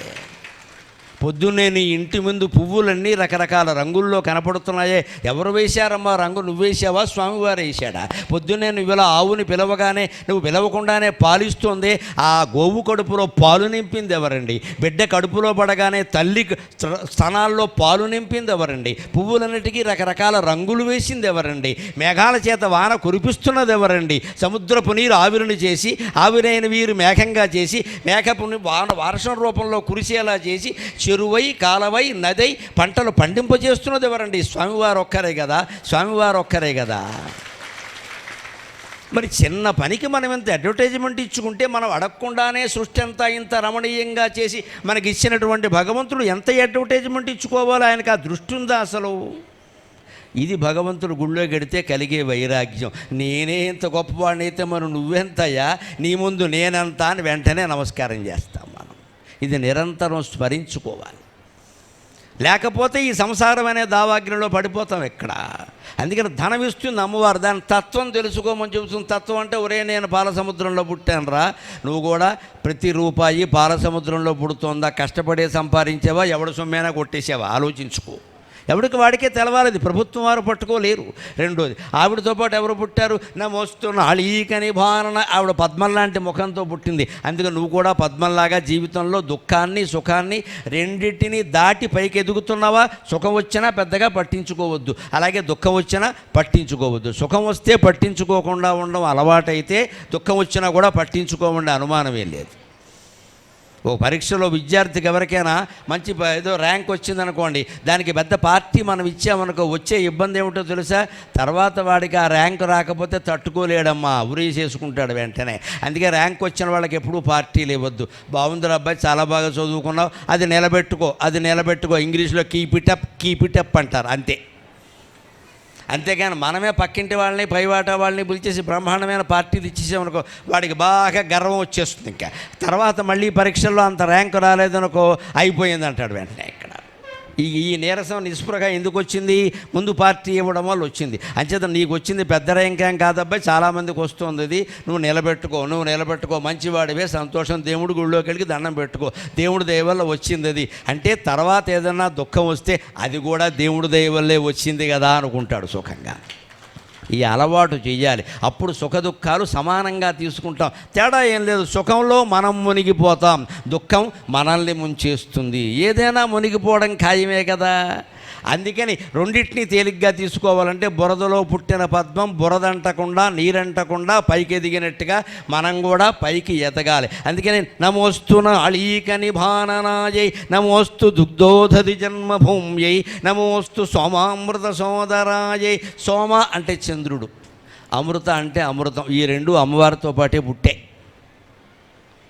అమృతం ఎక్కడ పుట్టిందండి? క్షీరసాగరంలోనే కదా, మధిస్తూ ఉంటే పుట్టింది కదా అమృతం. విషం కూడా అక్కడే పుట్టింది కదా, విషము అక్కడే పుట్టింది, అమృతము అక్కడే పుట్టింది. గమనించండి, క్షీరసాగరం అంటే మన మనస్సు, విషము నీ మనస్సులోనే పుడుతోంది, అమృతము నీ మనస్సులోనే పుడుతోంది. నీ మనస్సును నువ్వు గమనించుకోగలిగితే అందులో భగవంతుడు తప్ప ఎవరూ లేకపోతే ఎప్పుడూ అమృతమే ఉంటుంది, విషం ఉండదు ఖచ్చితంగా. అందుకే శంకరాచార్య స్వామి శ్రీ మహావిష్ణువుని వర్ణిస్తూ ఓ మాట అంటారు, ఈ పెదవి కౌస్తుభంలా ఉందిట. మహావిష్ణువు యొక్క పెదవి కౌస్తుభమణిలా ఉందిట. కౌస్తుభమణి ఎర్రగా ఉంటుంది కదా ప్రకాశిస్తూ, ఆయన పెదవి ఎర్రగా శివుడిని వర్ణిస్తూ అంటారు ఆయన, శివుడు పెదవి ఎర్రగా కౌస్తుభమణిలా ఉందట. కౌస్తుభమణి ఇక్కడికి ఎందుకు వచ్చిందండి శివుడు పెదవి మీద కంటే? ఏమంటారో తెలుసా? ఎవరైనా అక్కగారు పెళ్ళి అయిపోయాక దూర ప్రాంతం వెళ్ళిపోతే చెల్లెలు ఆ దగ్గరకు ఎప్పుడైనా చెల్లెల్ని చూద్దాం అనిపిస్తుంది కదా, మా చెల్లిని చూడాలి అనుకుంటుంది కదా. కౌస్తుభం ఎక్కడ పుట్టింది? పాలసముద్రంలో కదా. విషం ఎక్కడ పుట్టింది? పాలసముద్రంలో కదా. శివుడు కంఠాన్ని విషంలో ధరించాడు కదా, అంటే కౌస్తుభమణికి విషం చెల్లెలే కదా. తన చెల్లెల్ని చూద్దామని కౌస్తుభమణి శివుడు పెదవి రూపంలో కంఠంలో ఉండే విషానికి దగ్గరగా వచ్చింది అన్నాడు ఆయన. మన చెల్లెలు హైదరాబాదులో కాకుండా ఇంకో సికింద్రాబాద్లోనో లేకపోతే అమలాపురంలో ఉందన్నా వెళ్ళి చూస్తాం కదా, మన తమ్ముడు ఉన్నాడంటే చూస్తాం కదా. అలా ఏడాదికి వచ్చారని అక్కగారికి చెల్లెలను చూడాలని అనిపిస్తుంది కదా. కౌస్తుభం ముందు పుట్టింది, విషం తర్వాత పుట్టింది. విషం ఎలాగూ శివుడి కంఠంలో ఉంది, కౌస్తుభం ఆయన పెదవి కింద మారింది. ఇలాగా అక్కడెందుకుంది కౌస్తుభం అంటే, చెల్లిని చూడడానికి అక్కగారు వచ్చిందండి, తప్పే ఉంది అంటాడు ఆయన. మానవ సంబంధాలు అలా ఉండాలి, చూడాలి కదా, మన వాళ్ళ గురించి మనం అనుకోవాలి కదా. చనిపోగానే మర్చిపోతే ఎలాగండి? ఈ మధ్యన జరుగుతున్నది ఏమిటంటే చనిపోయిన వాళ్ళని కాదండి, బతుకున్న వాళ్ళని కూడా మర్చిపోతున్నారు. అసలు అవసరాలు తప్పితే మానవ సంబంధాలు ఏమీ లేవు. అందుకే మన సంస్కృతిలో చనిపోయిన వాళ్ళకి పితృకార్యాలు పెట్టారు. మన బంధువర్గంలో ఎవరు పోయినా పితృకార్యం సమయానికి అందరూ రావాలి, వారిని గురించి తలుచుకోవాలి, వారు చేసిన మంచి పనులన్నీ అనుకోవాలి. అవి మనం వీలైనంత వరకు కొనసాగిద్దాం అనుకోవడం వల్ల ప్రయోజనం ఏమిటో తెలుసా? మన మనస్సు బాగుంటుంది. రెండోది, శాస్త్రంలో మాట చెబుతున్నా, మనం ఎంతకాలం వారు చేసిన పుణ్యకార్యాలు ఇక్కడ తలుచుకుంటే అంతకాలం వారు స్వర్గంలో ఉంటారు, అనుమానమే లేదు. అక్కడ వారు చేసిన ఉపకారాలు, వారు చేసిన దాన ధర్మాలు మనం ఇక్కడ ఎంతకాలం తలుచుకుంటూ ఉంటామో అంతకాలం వారు బాగుంటారు అక్కడ. ఇది ధనతత్వం. ధనంతో పాటుగా బాలసముద్రంలో పుట్టింది. చంద్రుడు పుట్టాడంటే మన మనస్సు చందమామలా ఉండాలి. చందమామ వెన్నెల కురిపిస్తాడు, అమృతం కురిపిస్తాడు. అలాగే డబ్బున్న వాళ్ళందరూ లోకానికి అమృతాన్ని కురిపించాలి. దానికి వెంకటేశ్వర స్వామి ఉదాహరణ. ఆయన పేదవాళ్ళని ఆదుకున్నాడు, ఎక్కువ ధనవంతులను కాదు. కుచేలుణ్ణి సంపన్నుణ్ణి చేశాడా లేదా కృష్ణావతారంలో? కుబేరుడు బాకీ ఇప్పటికీ తీర్చలేదు, వడ్డీయే గడుతున్నాడు ఆయన. అంచేది వెంకటేశ్వర స్వామి పేదవాళ్ళ పార్టీ కానీ డబ్బు ఉన్న వాళ్ళ పార్టీ కాదు. అలాగని మనం పేదవాళ్ళం అవ్వాల్సిన అవసరం ఏం లేదు. ఇక్కడ డబ్బున్నా సరే ఆ డబ్బు మనది కాదు, మనది కాదు, మనది కాదు. డబ్బుకు మనం ధర్మకర్తలం మాత్రమే అనుకోగలిగితే శాంతి భ్రాంతి చేయు సంసారదావాగ్ని ఆర్పణించిన అవే అమృతమూర్తి. ధనమొసంగి దాని తత్వము తెలుపవే వెంకటేశు తరుణి విశ్వభరణి. ఆ రకంగా లక్ష్మీదేవి ఆ తత్వాన్ని కూడా మనకి తెలియజేస్తుంది. ఒక్కసారి మీరు వెళ్ళేటప్పుడు కానీ తిరిగి వచ్చినప్పుడు కానీ లక్ష్మీదేవి యొక్క ముఖారవిందాన్ని చూడండి. ఎంత పసుపు రంగులో మెరిసిపోతూ ఉంటుందో, ఆ పెట్టుకున్న కుంకుమ రేఖ ఎరుపు రంగులో ఎంత మెరిసిపోతూ ఉంటుందో. అందం అంటే పసుపు కుంకుమలే. రకరకాల ఫెయిర్ అండ్ లవ్లీ క్రీములన్నీ అందాలు కాదు. ఇక్కడ ఇవాళ డ్రెస్సింగ్ టేబుల్ ఉంటుంది, అక్కడ 26 డబ్బాలు 36 సీసాలు ఉంటాయి. పసుపు కుంకుమ రెండూ ఉండవు. వాటి అవసరం ఏం కనపట్లేదు. ఇక్కడ అసలైన సౌభాగ్య చిహ్నాలు తీసేసి దౌర్భాగ్య చిహ్నాలన్నీ పెట్టుకున్నాం. అందులో మిస్ వరల్డ్ అంతా పోటీలు ఇక్కడ జరుగుతున్న తర్వాత ఈ అమ్మకాలు ఇంకా బాగా పెరిగాయి ఈ మధ్యన. ఇలా ప్రతి పోటీ ప్రతి రకం కూడా ఎందుకు పెడుతున్నారంటేనమ్మా, మన దగ్గర బాగా జనం ఉన్నారు విపరీతంగా. వీళ్ళు బాగా లౌల్యాలు చాపల్యాలు ఎక్కువ. ఆ మిస్ వరల్డ్ ఏం రాసుకుందిట? ఆమోదం రాసుకుంది, నువ్వు కూడా రాసుకో. ఈ వ్యామోహాల్లో మనం పడద్దండి. మీకు నేను చెబుతున్నా, అందాల పోటీ పడితే 14 లోకాల్లోనూ నెక్కగలిగింది మన లక్ష్మీదేవి ఒక్కరేనమ్మా, అనుమానమే. అంత అందం ఎక్కడైనా ఉందా? ఏ మొగాళ్ళలోనైనా, ఏ ఆడదానిలోనైనా, ఏ దేవతల్లోనైనా 60,000 మంది అప్సరసల్లో ఆ అందం ఉందా అండి? ఆ విగ్రహ రూపంలోనే ఆవిడ అంత అందంగా ఉంటే వైకుంఠానికి వెళ్ళి చూడగలిగితే ఎంత అందాన్ని చూడగలుగుతామండి, ఎంత అందాన్ని చూడగలుగుతాం. అంత అందాన్ని వక్షస్థలంలో పెట్టుకుని సేవ చేయించుకుంటూ ఉన్న వెంకటేశ్వర స్వామి ఎంత అదృష్టవంతుడు నిజంగా. పసుపు ముద్ద మీద మిసిమి కుంకుమ రేఖ దైవ ధ్యాన ముద్రలోన దైవ దీప్తి. ఆ విగ్రహాన్ని చూసినప్పుడు నాకు కలిగిన భావనని మీకు పద్యం రూపంలో చెబుతున్నా. పసుపు ముద్ద మీద మిసిమి కుంకుమ రేఖ ధ్యాన ముద్రలోన దైవదీప్తి. ముఖము చూచినంత ముక్తి కల్గును తల్లి, ముఖము చూచినంత ముక్తి కల్గును తల్లి వెంకటేశు తరుణి విశ్వభరణి. అమ్మవారి ముఖాన్ని చూడండి, మీకు చూపు తిప్పుకోవాలని అనిపించదు అసలు. ఇక్కడ అవకాశం ఉంది మనకి. పెద్ద పెద్ద ఇంకా తిరుపతి లాంటి చోట అవకాశం, ఇక్కడ అవకాశం ఉంది. మన అదృష్టం కదా. ఇంకో చోట చూడనిస్తారా? చూడనిచ్చినంతసేపు చూడాలి. కళ్ళు అలసిపోయే వరకు చూడాలి. కళ్ళు ముయ్యకూడదు. గోపికలైతే శ్రీకృష్ణుడి విషయంలో అనుకుంటారట, పగలల్లా ఎప్పుడో అడవిలో ఉంటావయ్యా గోవుల్ని కాసుకుంటూ, సాయంత్రం వస్తావు ఆ మురళి వాయిస్తానంటావు, మేమేమో పనులన్నీ మానుకుని మేము వచ్చి కూర్చుంటాం యమునా తీరంలో. అప్పుడు ఏమన్నా నీ అందాన్ని చూద్దామంటే దిక్కుమాలని చీకటి, అప్పుడే రాత్రి అయిపోయింది. మరి అప్పుడు లైట్లు లేవు కదా, చీకటి పడిపోయింది. ఏదో ఈ మునిమాపు చీకటి అంటారు. నిశాముఖం 6 నుంచి 7 వరకు మునిమాపు అంటారు, అంటే చీకటి పడుతూ ఉంటుంది. ఈ మునిమాపు వేళ నీ అందాన్ని చూద్దామంటే లక్ష్మీవర్ర రెప్పలు అడ్డముగ చేసనిదేల విధాత క్రూరుడై. ఆ దిక్కుమాలిన బ్రహ్మదేవుడు మా కళ్ళకి రెప్పలు అడ్డంగా పెట్టాడు. ఈ రెప్పపాటు లేకపోతే రెప్పపాటు లేకుండా నిన్ను చూస్తూ ఉండేవాళ్ళం కదా అన్నాయండి. అది గోపికల భక్తి, అది గోపికల భక్తి. దేవాలయంలో దేవుణ్ణి దర్శిస్తే మనం ఏం కోరుకోవాలంటే ఒక్కళ్ళు రెప్పలు కూడా లేకుండా ఉంటే అలా చూసేదాన్ని కదా అనుకోవాలి. రెప్పపాటు అడ్డమే కదా. మరి తెలుగులో ఓ సామెత ఉంది చూడండి, ఆయన సంగీతం అంటే చెవి కోసుకుంటాడంటారు. ఇది అర్థం అలా ఎవరికి? చెవి కోసుకోవడం ఎందుకంటే శుభ్రంగా వినొచ్చు కదా, చెవి కోసుకుంటే వినపడదు కదా. కానీ అదొక జాతీయం. ఆయన సంగీతం అంటే చెవి కోసుకుంటాడండి, ఉపన్యాసం అంటే చెవి కోసుకుంటాడండి. ఎందుకు కోసుకోవడం? ఎందుకంటే ఒకటి సంగీతం వింటూ ఉంటే ఎంఎస్ సుబ్బలక్ష్మి గారు లాంటి ఆవిడ పాడుతూ ఉంటే వేదిక మీద వింటున్నవాడికి ఒకటి కనిపించిందిట, ఈ చెవికి ఇలా వంకరగా ఉండడం వల్ల, దీనికి డొప్పలు ఉండడం వల్ల, ఇలా గింగిర్లుగా ఉండడం వల్ల సరిగ్గా వినపట్లేదు నాకు, ఇది కోసేసుకుంటే డైరెక్ట్గా పెడుతుంది కదా అనుకున్నాడు. అది చెవి కోసుకోవడం. ఒక్కొక్క జాతీయం వెనకాల అంత కథ ఉంటే చెవి ఎందుకంటే కోసుకోవడం. కానీ చిత్రం ఏంటంటే అలా కోసుకుంటే అసలు వినపడదు. భగవంతుడు ఈ చెవి దానికి వంకర టింకర డొప్పలు ఎందుకు పెట్టాడంటే ఆ సౌండ్ అలాగే వెళ్ళాలి, నేరుగా వెళ్ళకూడదు. యువకుల కోసం చెబుతున్నా, ముఖ్యంగా యువకుల కోసం చెబుతున్నా. బండి మీద పెడుతూ కూడా 2 కాడలు లోపల పెట్టుకుంటున్నారండి. మీకు 2 ఏళ్లలో చెవుడు ఖాయం, 2 చెవులు వినపడకుండా ఉండడం ఖాయం. ఎప్పుడూ ఫోన్ సౌండ్ కానీ పాటల సౌండ్ కానీ చెవులోకి నేరుగా వెళ్ళకూడదండి. ఫోన్లో పాటలు వినేవాళ్ళు కూడా ఫోను పక్కన పెట్టుకోవాలి, కొద్దిగా 1 గజం దూరమైనా ఉండాలి. వినపడుతుంది పర్వాలేదు, అందుకని ఇలా పెట్టేసుకుని వినకూడదు. దానికి ఒక చిన్న తోటకూర కాడోటి పెట్టి లోపల దోపేస్తున్నారు దాన్ని. పైగా వీడు బండి మీద ఎడతాడు, 2 కాళ్ళు ఉంటాయి, వెనకాల వాడు ఆరనేసినా వీడికి వినపడదు. ఏమిటి ఎంత ప్రమాదం అది! రోడ్డు మీద ప్రమాదం ఒకటి, మనిషికి ప్రమాదం ఏంటంటే చెవులు వినపడవండి. ఇంకా ఆ సౌండ్ నేరుగా లోపలికి వెళ్ళకూడదు, అలా కర్ణభేరి పగిలిపోతుంది. భగవంతుడు కర్ణభేరి పెట్టాడు, చాలా సున్నితంగా ఉంటుంది అది. దాని పక్కన ఇంకా 4-5 నరాలు పెట్టాడు. డ్రమ్స్ అంటారు, అది ఎలా మోగుతూ కదులుతూ ఉంటాయి శబ్దం వినపడినప్పుడు. ఈ పక్కన డొప్పలు పెట్టాడు. అంటే బయట నుంచి వచ్చినటువంటి సుబ్బలక్ష్మి గారి పాట ఇలా గింగిర్లు తిరిగి సరళమై పల్చనై నీళ్లగా ద్రవంలా మారి అలా లోపలికి గడుతుంది. అప్పుడు నీకు వినిపిస్తుంది. అలా వింటే ఎన్నేళ్ళు విన్నా చెవుడు రాదు. నేరుగా వింటే ఇబ్బంది కాదు కదా, అందుకే చెవి కోసుకోవడం అని వచ్చింది. ఒకడు అనుకున్న టమాయకంగా ఈ డొప్పలు ఉండడం వల్ల నాకు సరిగ్గా వినపట్లేదు, మొత్తం కోసేసుకుంటే నేరుగా వెళ్ళిపోతుంది, నేరుగా ఏం వెళ్ళదు, చెవుడు వస్తుంది. అలాగా కొంతమంది భక్తి ఉన్నప్పుడు ఏమనుకుంటారంటే రెప్పలు మనకు అడ్డంగా ఉన్నాయి, రెప్పలు కూడా లేకుండా ఉంటే భగవంతుడిని అలా చూడగలం కదా. నిజంగా రెప్పపాటు పడినా మనకు తెలియకుండానే పడుతుంది కదండి. మనకేమైనా తెలుసా? లెక్క పెట్టామా? ఒక్కసారి అమ్మవారిని చూడండి, పసుపు ముద్ద మీద పచ్చని రంగులో మెరిసిపోతూ ఉంటుంది ఆవిడ ముఖము శరీరము కూడా. మిసిమి కుంకుమరేఖ శ్రీ వెంకటేశ్వర స్వామి అమ్మవారి యొక్క గడ్డం పట్టుకుని లాలిస్తూ బుజ్జగిస్తూ తీర్చిదిద్దుతూ పెట్టినటువంటి కుంకుమ రేఖ అది. ఆయన స్వయంగా ఆవిడికి తిలకం దిద్దుతాడమ్మా. అది ఆవిడ అదృష్టం, ఆవిడ అదృష్టం.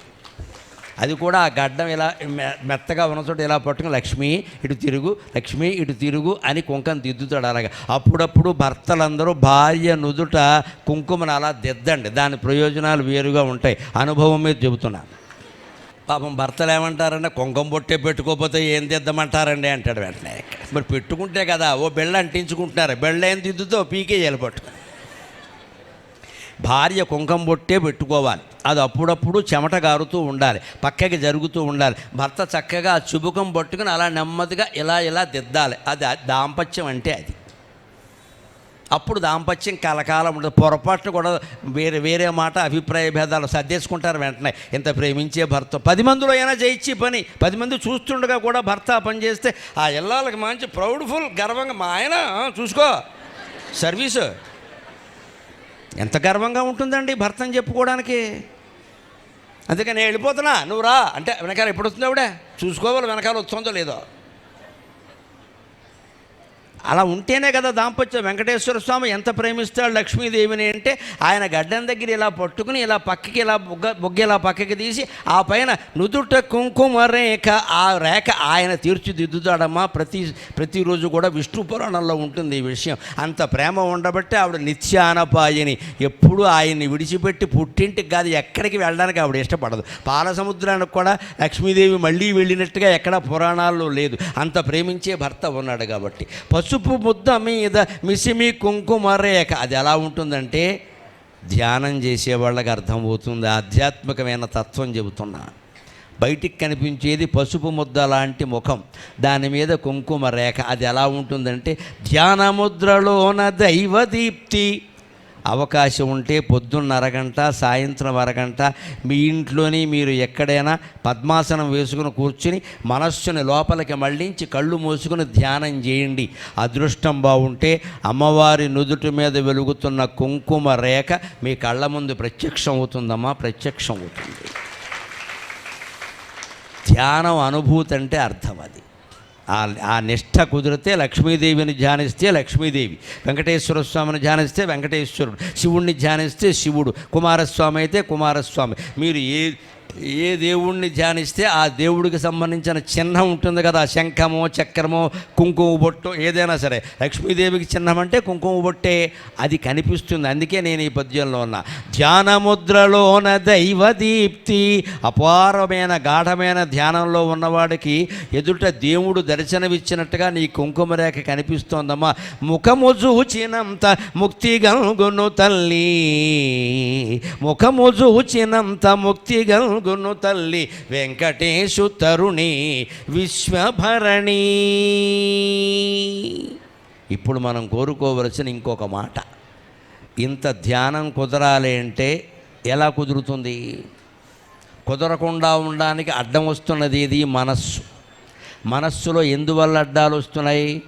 6 శత్రువులు ఉంటారు ఎప్పుడూ మనస్సులో మనకి. కామం, క్రోధం, లోభం, మోహం, మదం, మాత్సర్యం.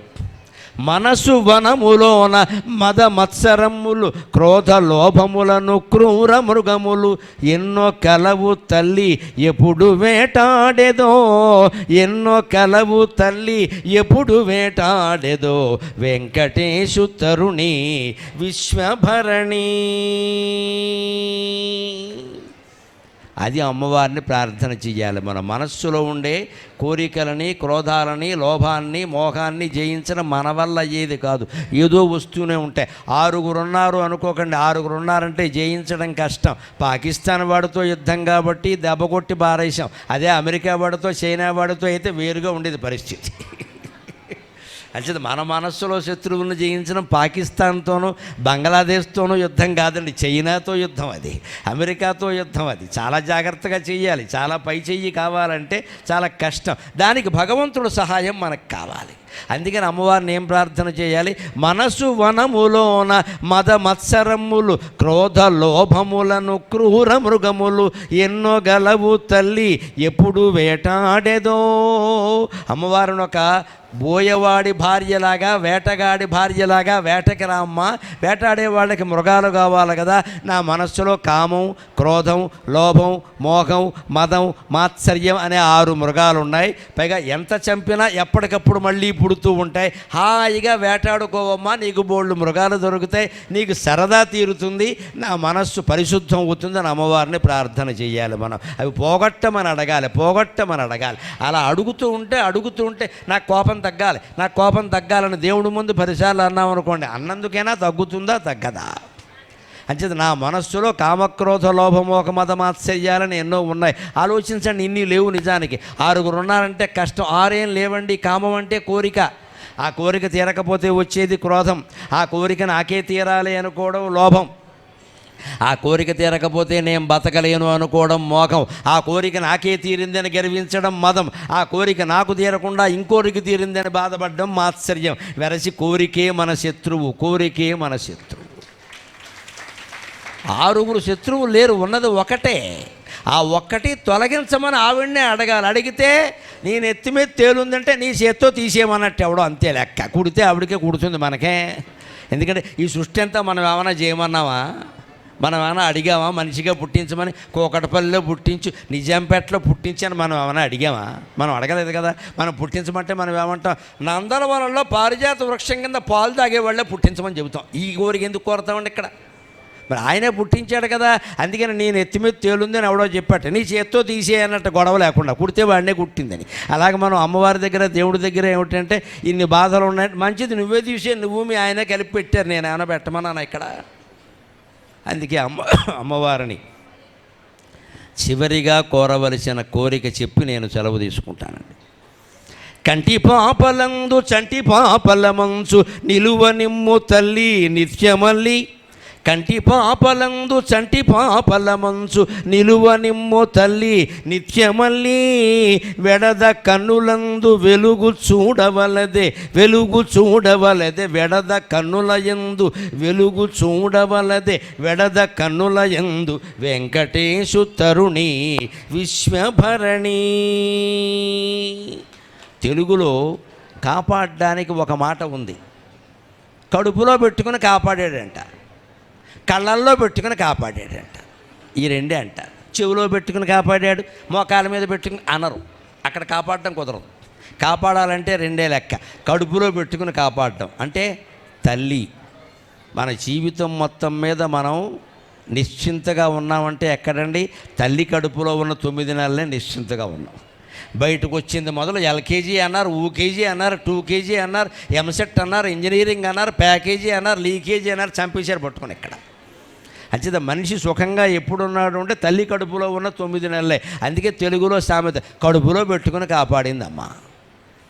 అలాగే అమ్మవారిని అలాగే కళ్ళల్లో పెట్టుకుని కాపాడడం అంటారు. అంటే కళ్ళు కూడా రెప్పపాటు కూడా వేయకుండా కాపాడడం, జాగ్రత్తగా చూసుకోవడం. పిల్లాడికి జ్వరం వచ్చిందనుకోండి, అమ్మ రాత్రి కొంచెం జాగ్రత్త అని డాక్టర్ గారు చెప్పారనుకోండి, తల్లి ఏం చేస్తుంది? తండ్రైనా విసుగొచ్చి కొంచెం పడుకుంటాడేమో కానీ తల్లి పడుకోదండి, ఆ మంచం దగ్గరే కూర్చుంటుంది అక్కడే. అదే కళ్ళల్లో ఒత్తులు వేసుకుని కాపాడారు అనేవారు పూర్వం. ఒత్తులంటే వెలిగే ఒత్తులు, నిద్ర రాకుండా. నిద్ర వచ్చేవాడు ఎదురుగా దీపం పెట్టామనుకోండి నిద్ర రాదుగా. కళ్ళల్లో ఒత్తులు వేసుకుని కాపాడతారు కొందరు తల్లులు. బిడ్డల మంచం దగ్గరే మంచం వేసుకుని మంచం మీద పడుకోకుండా కిందే కూర్చుని వాడి మీద చెయ్యేసి నాన్న ఎలా ఉంది, కాస్త కదిలితే చాలు, నాన్న ఎలా ఉంది, నాన్న ఎలా ఉంది, గ్లూకోజ్ తాగుతావా అని అలా అడుగుతారే, అది కళ్ళల్లో పెట్టుకుని కాపాడడం. ఆ రకంగా అమ్మవారిని అడగాల మనం. కంటి పాపలందు చంటి పాపల మంచు నిలువ నిమ్ము తల్లి నిత్యమల్లి. మా ఇంటి ముందు పూచే నిత్యమల్లి పువ్వు లాంటి నువ్వు మమ్మల్ని అమ్మ కళ్ళల్లో పెట్టుకుని కాపాడు. కంటి పాపలు అంటూ ఉన్నాయి కదా, కనుగుడ్లు. ఆ కంటి పాపల రూపంలో ఉండే చంటి పాపలు అనుకుని మనం కాపాడు. ఎందుకంటే మన వయస్సు 70 ఏళ్ళున్నా 80 ఏళ్ళున్నా ఎంతున్నా ఆధ్యాత్మికంగా పసిపిల్లలమే మనం అందరం కూడా.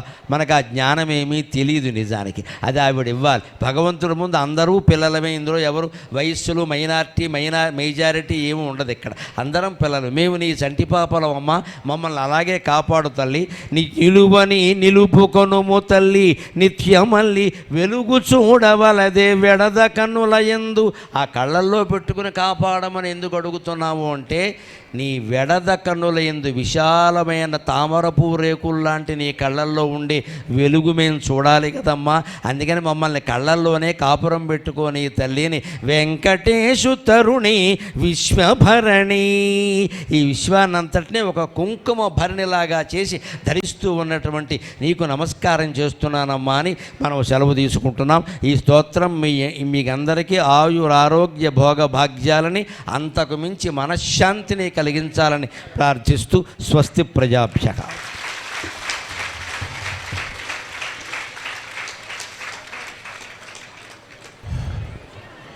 స్వామివారికి వాహనం ప్రారంభమవుతుంది ఇప్పుడు.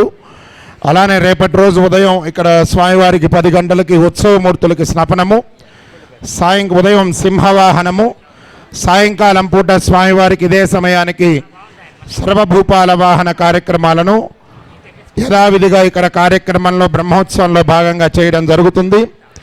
ఇక్కడికి వచ్చినటువంటి శ్రీమాన్ శ్రీ గరికపాటి నరసింహారావు గారిని మీ అందరి సమక్షంలో మీ అందరి తరపున దేవస్థానం వారిని సన్మానం చేయవలసిందిగా మీ అందరి కరతాళ ధ్వనుల మధ్య కోరుతున్నాం.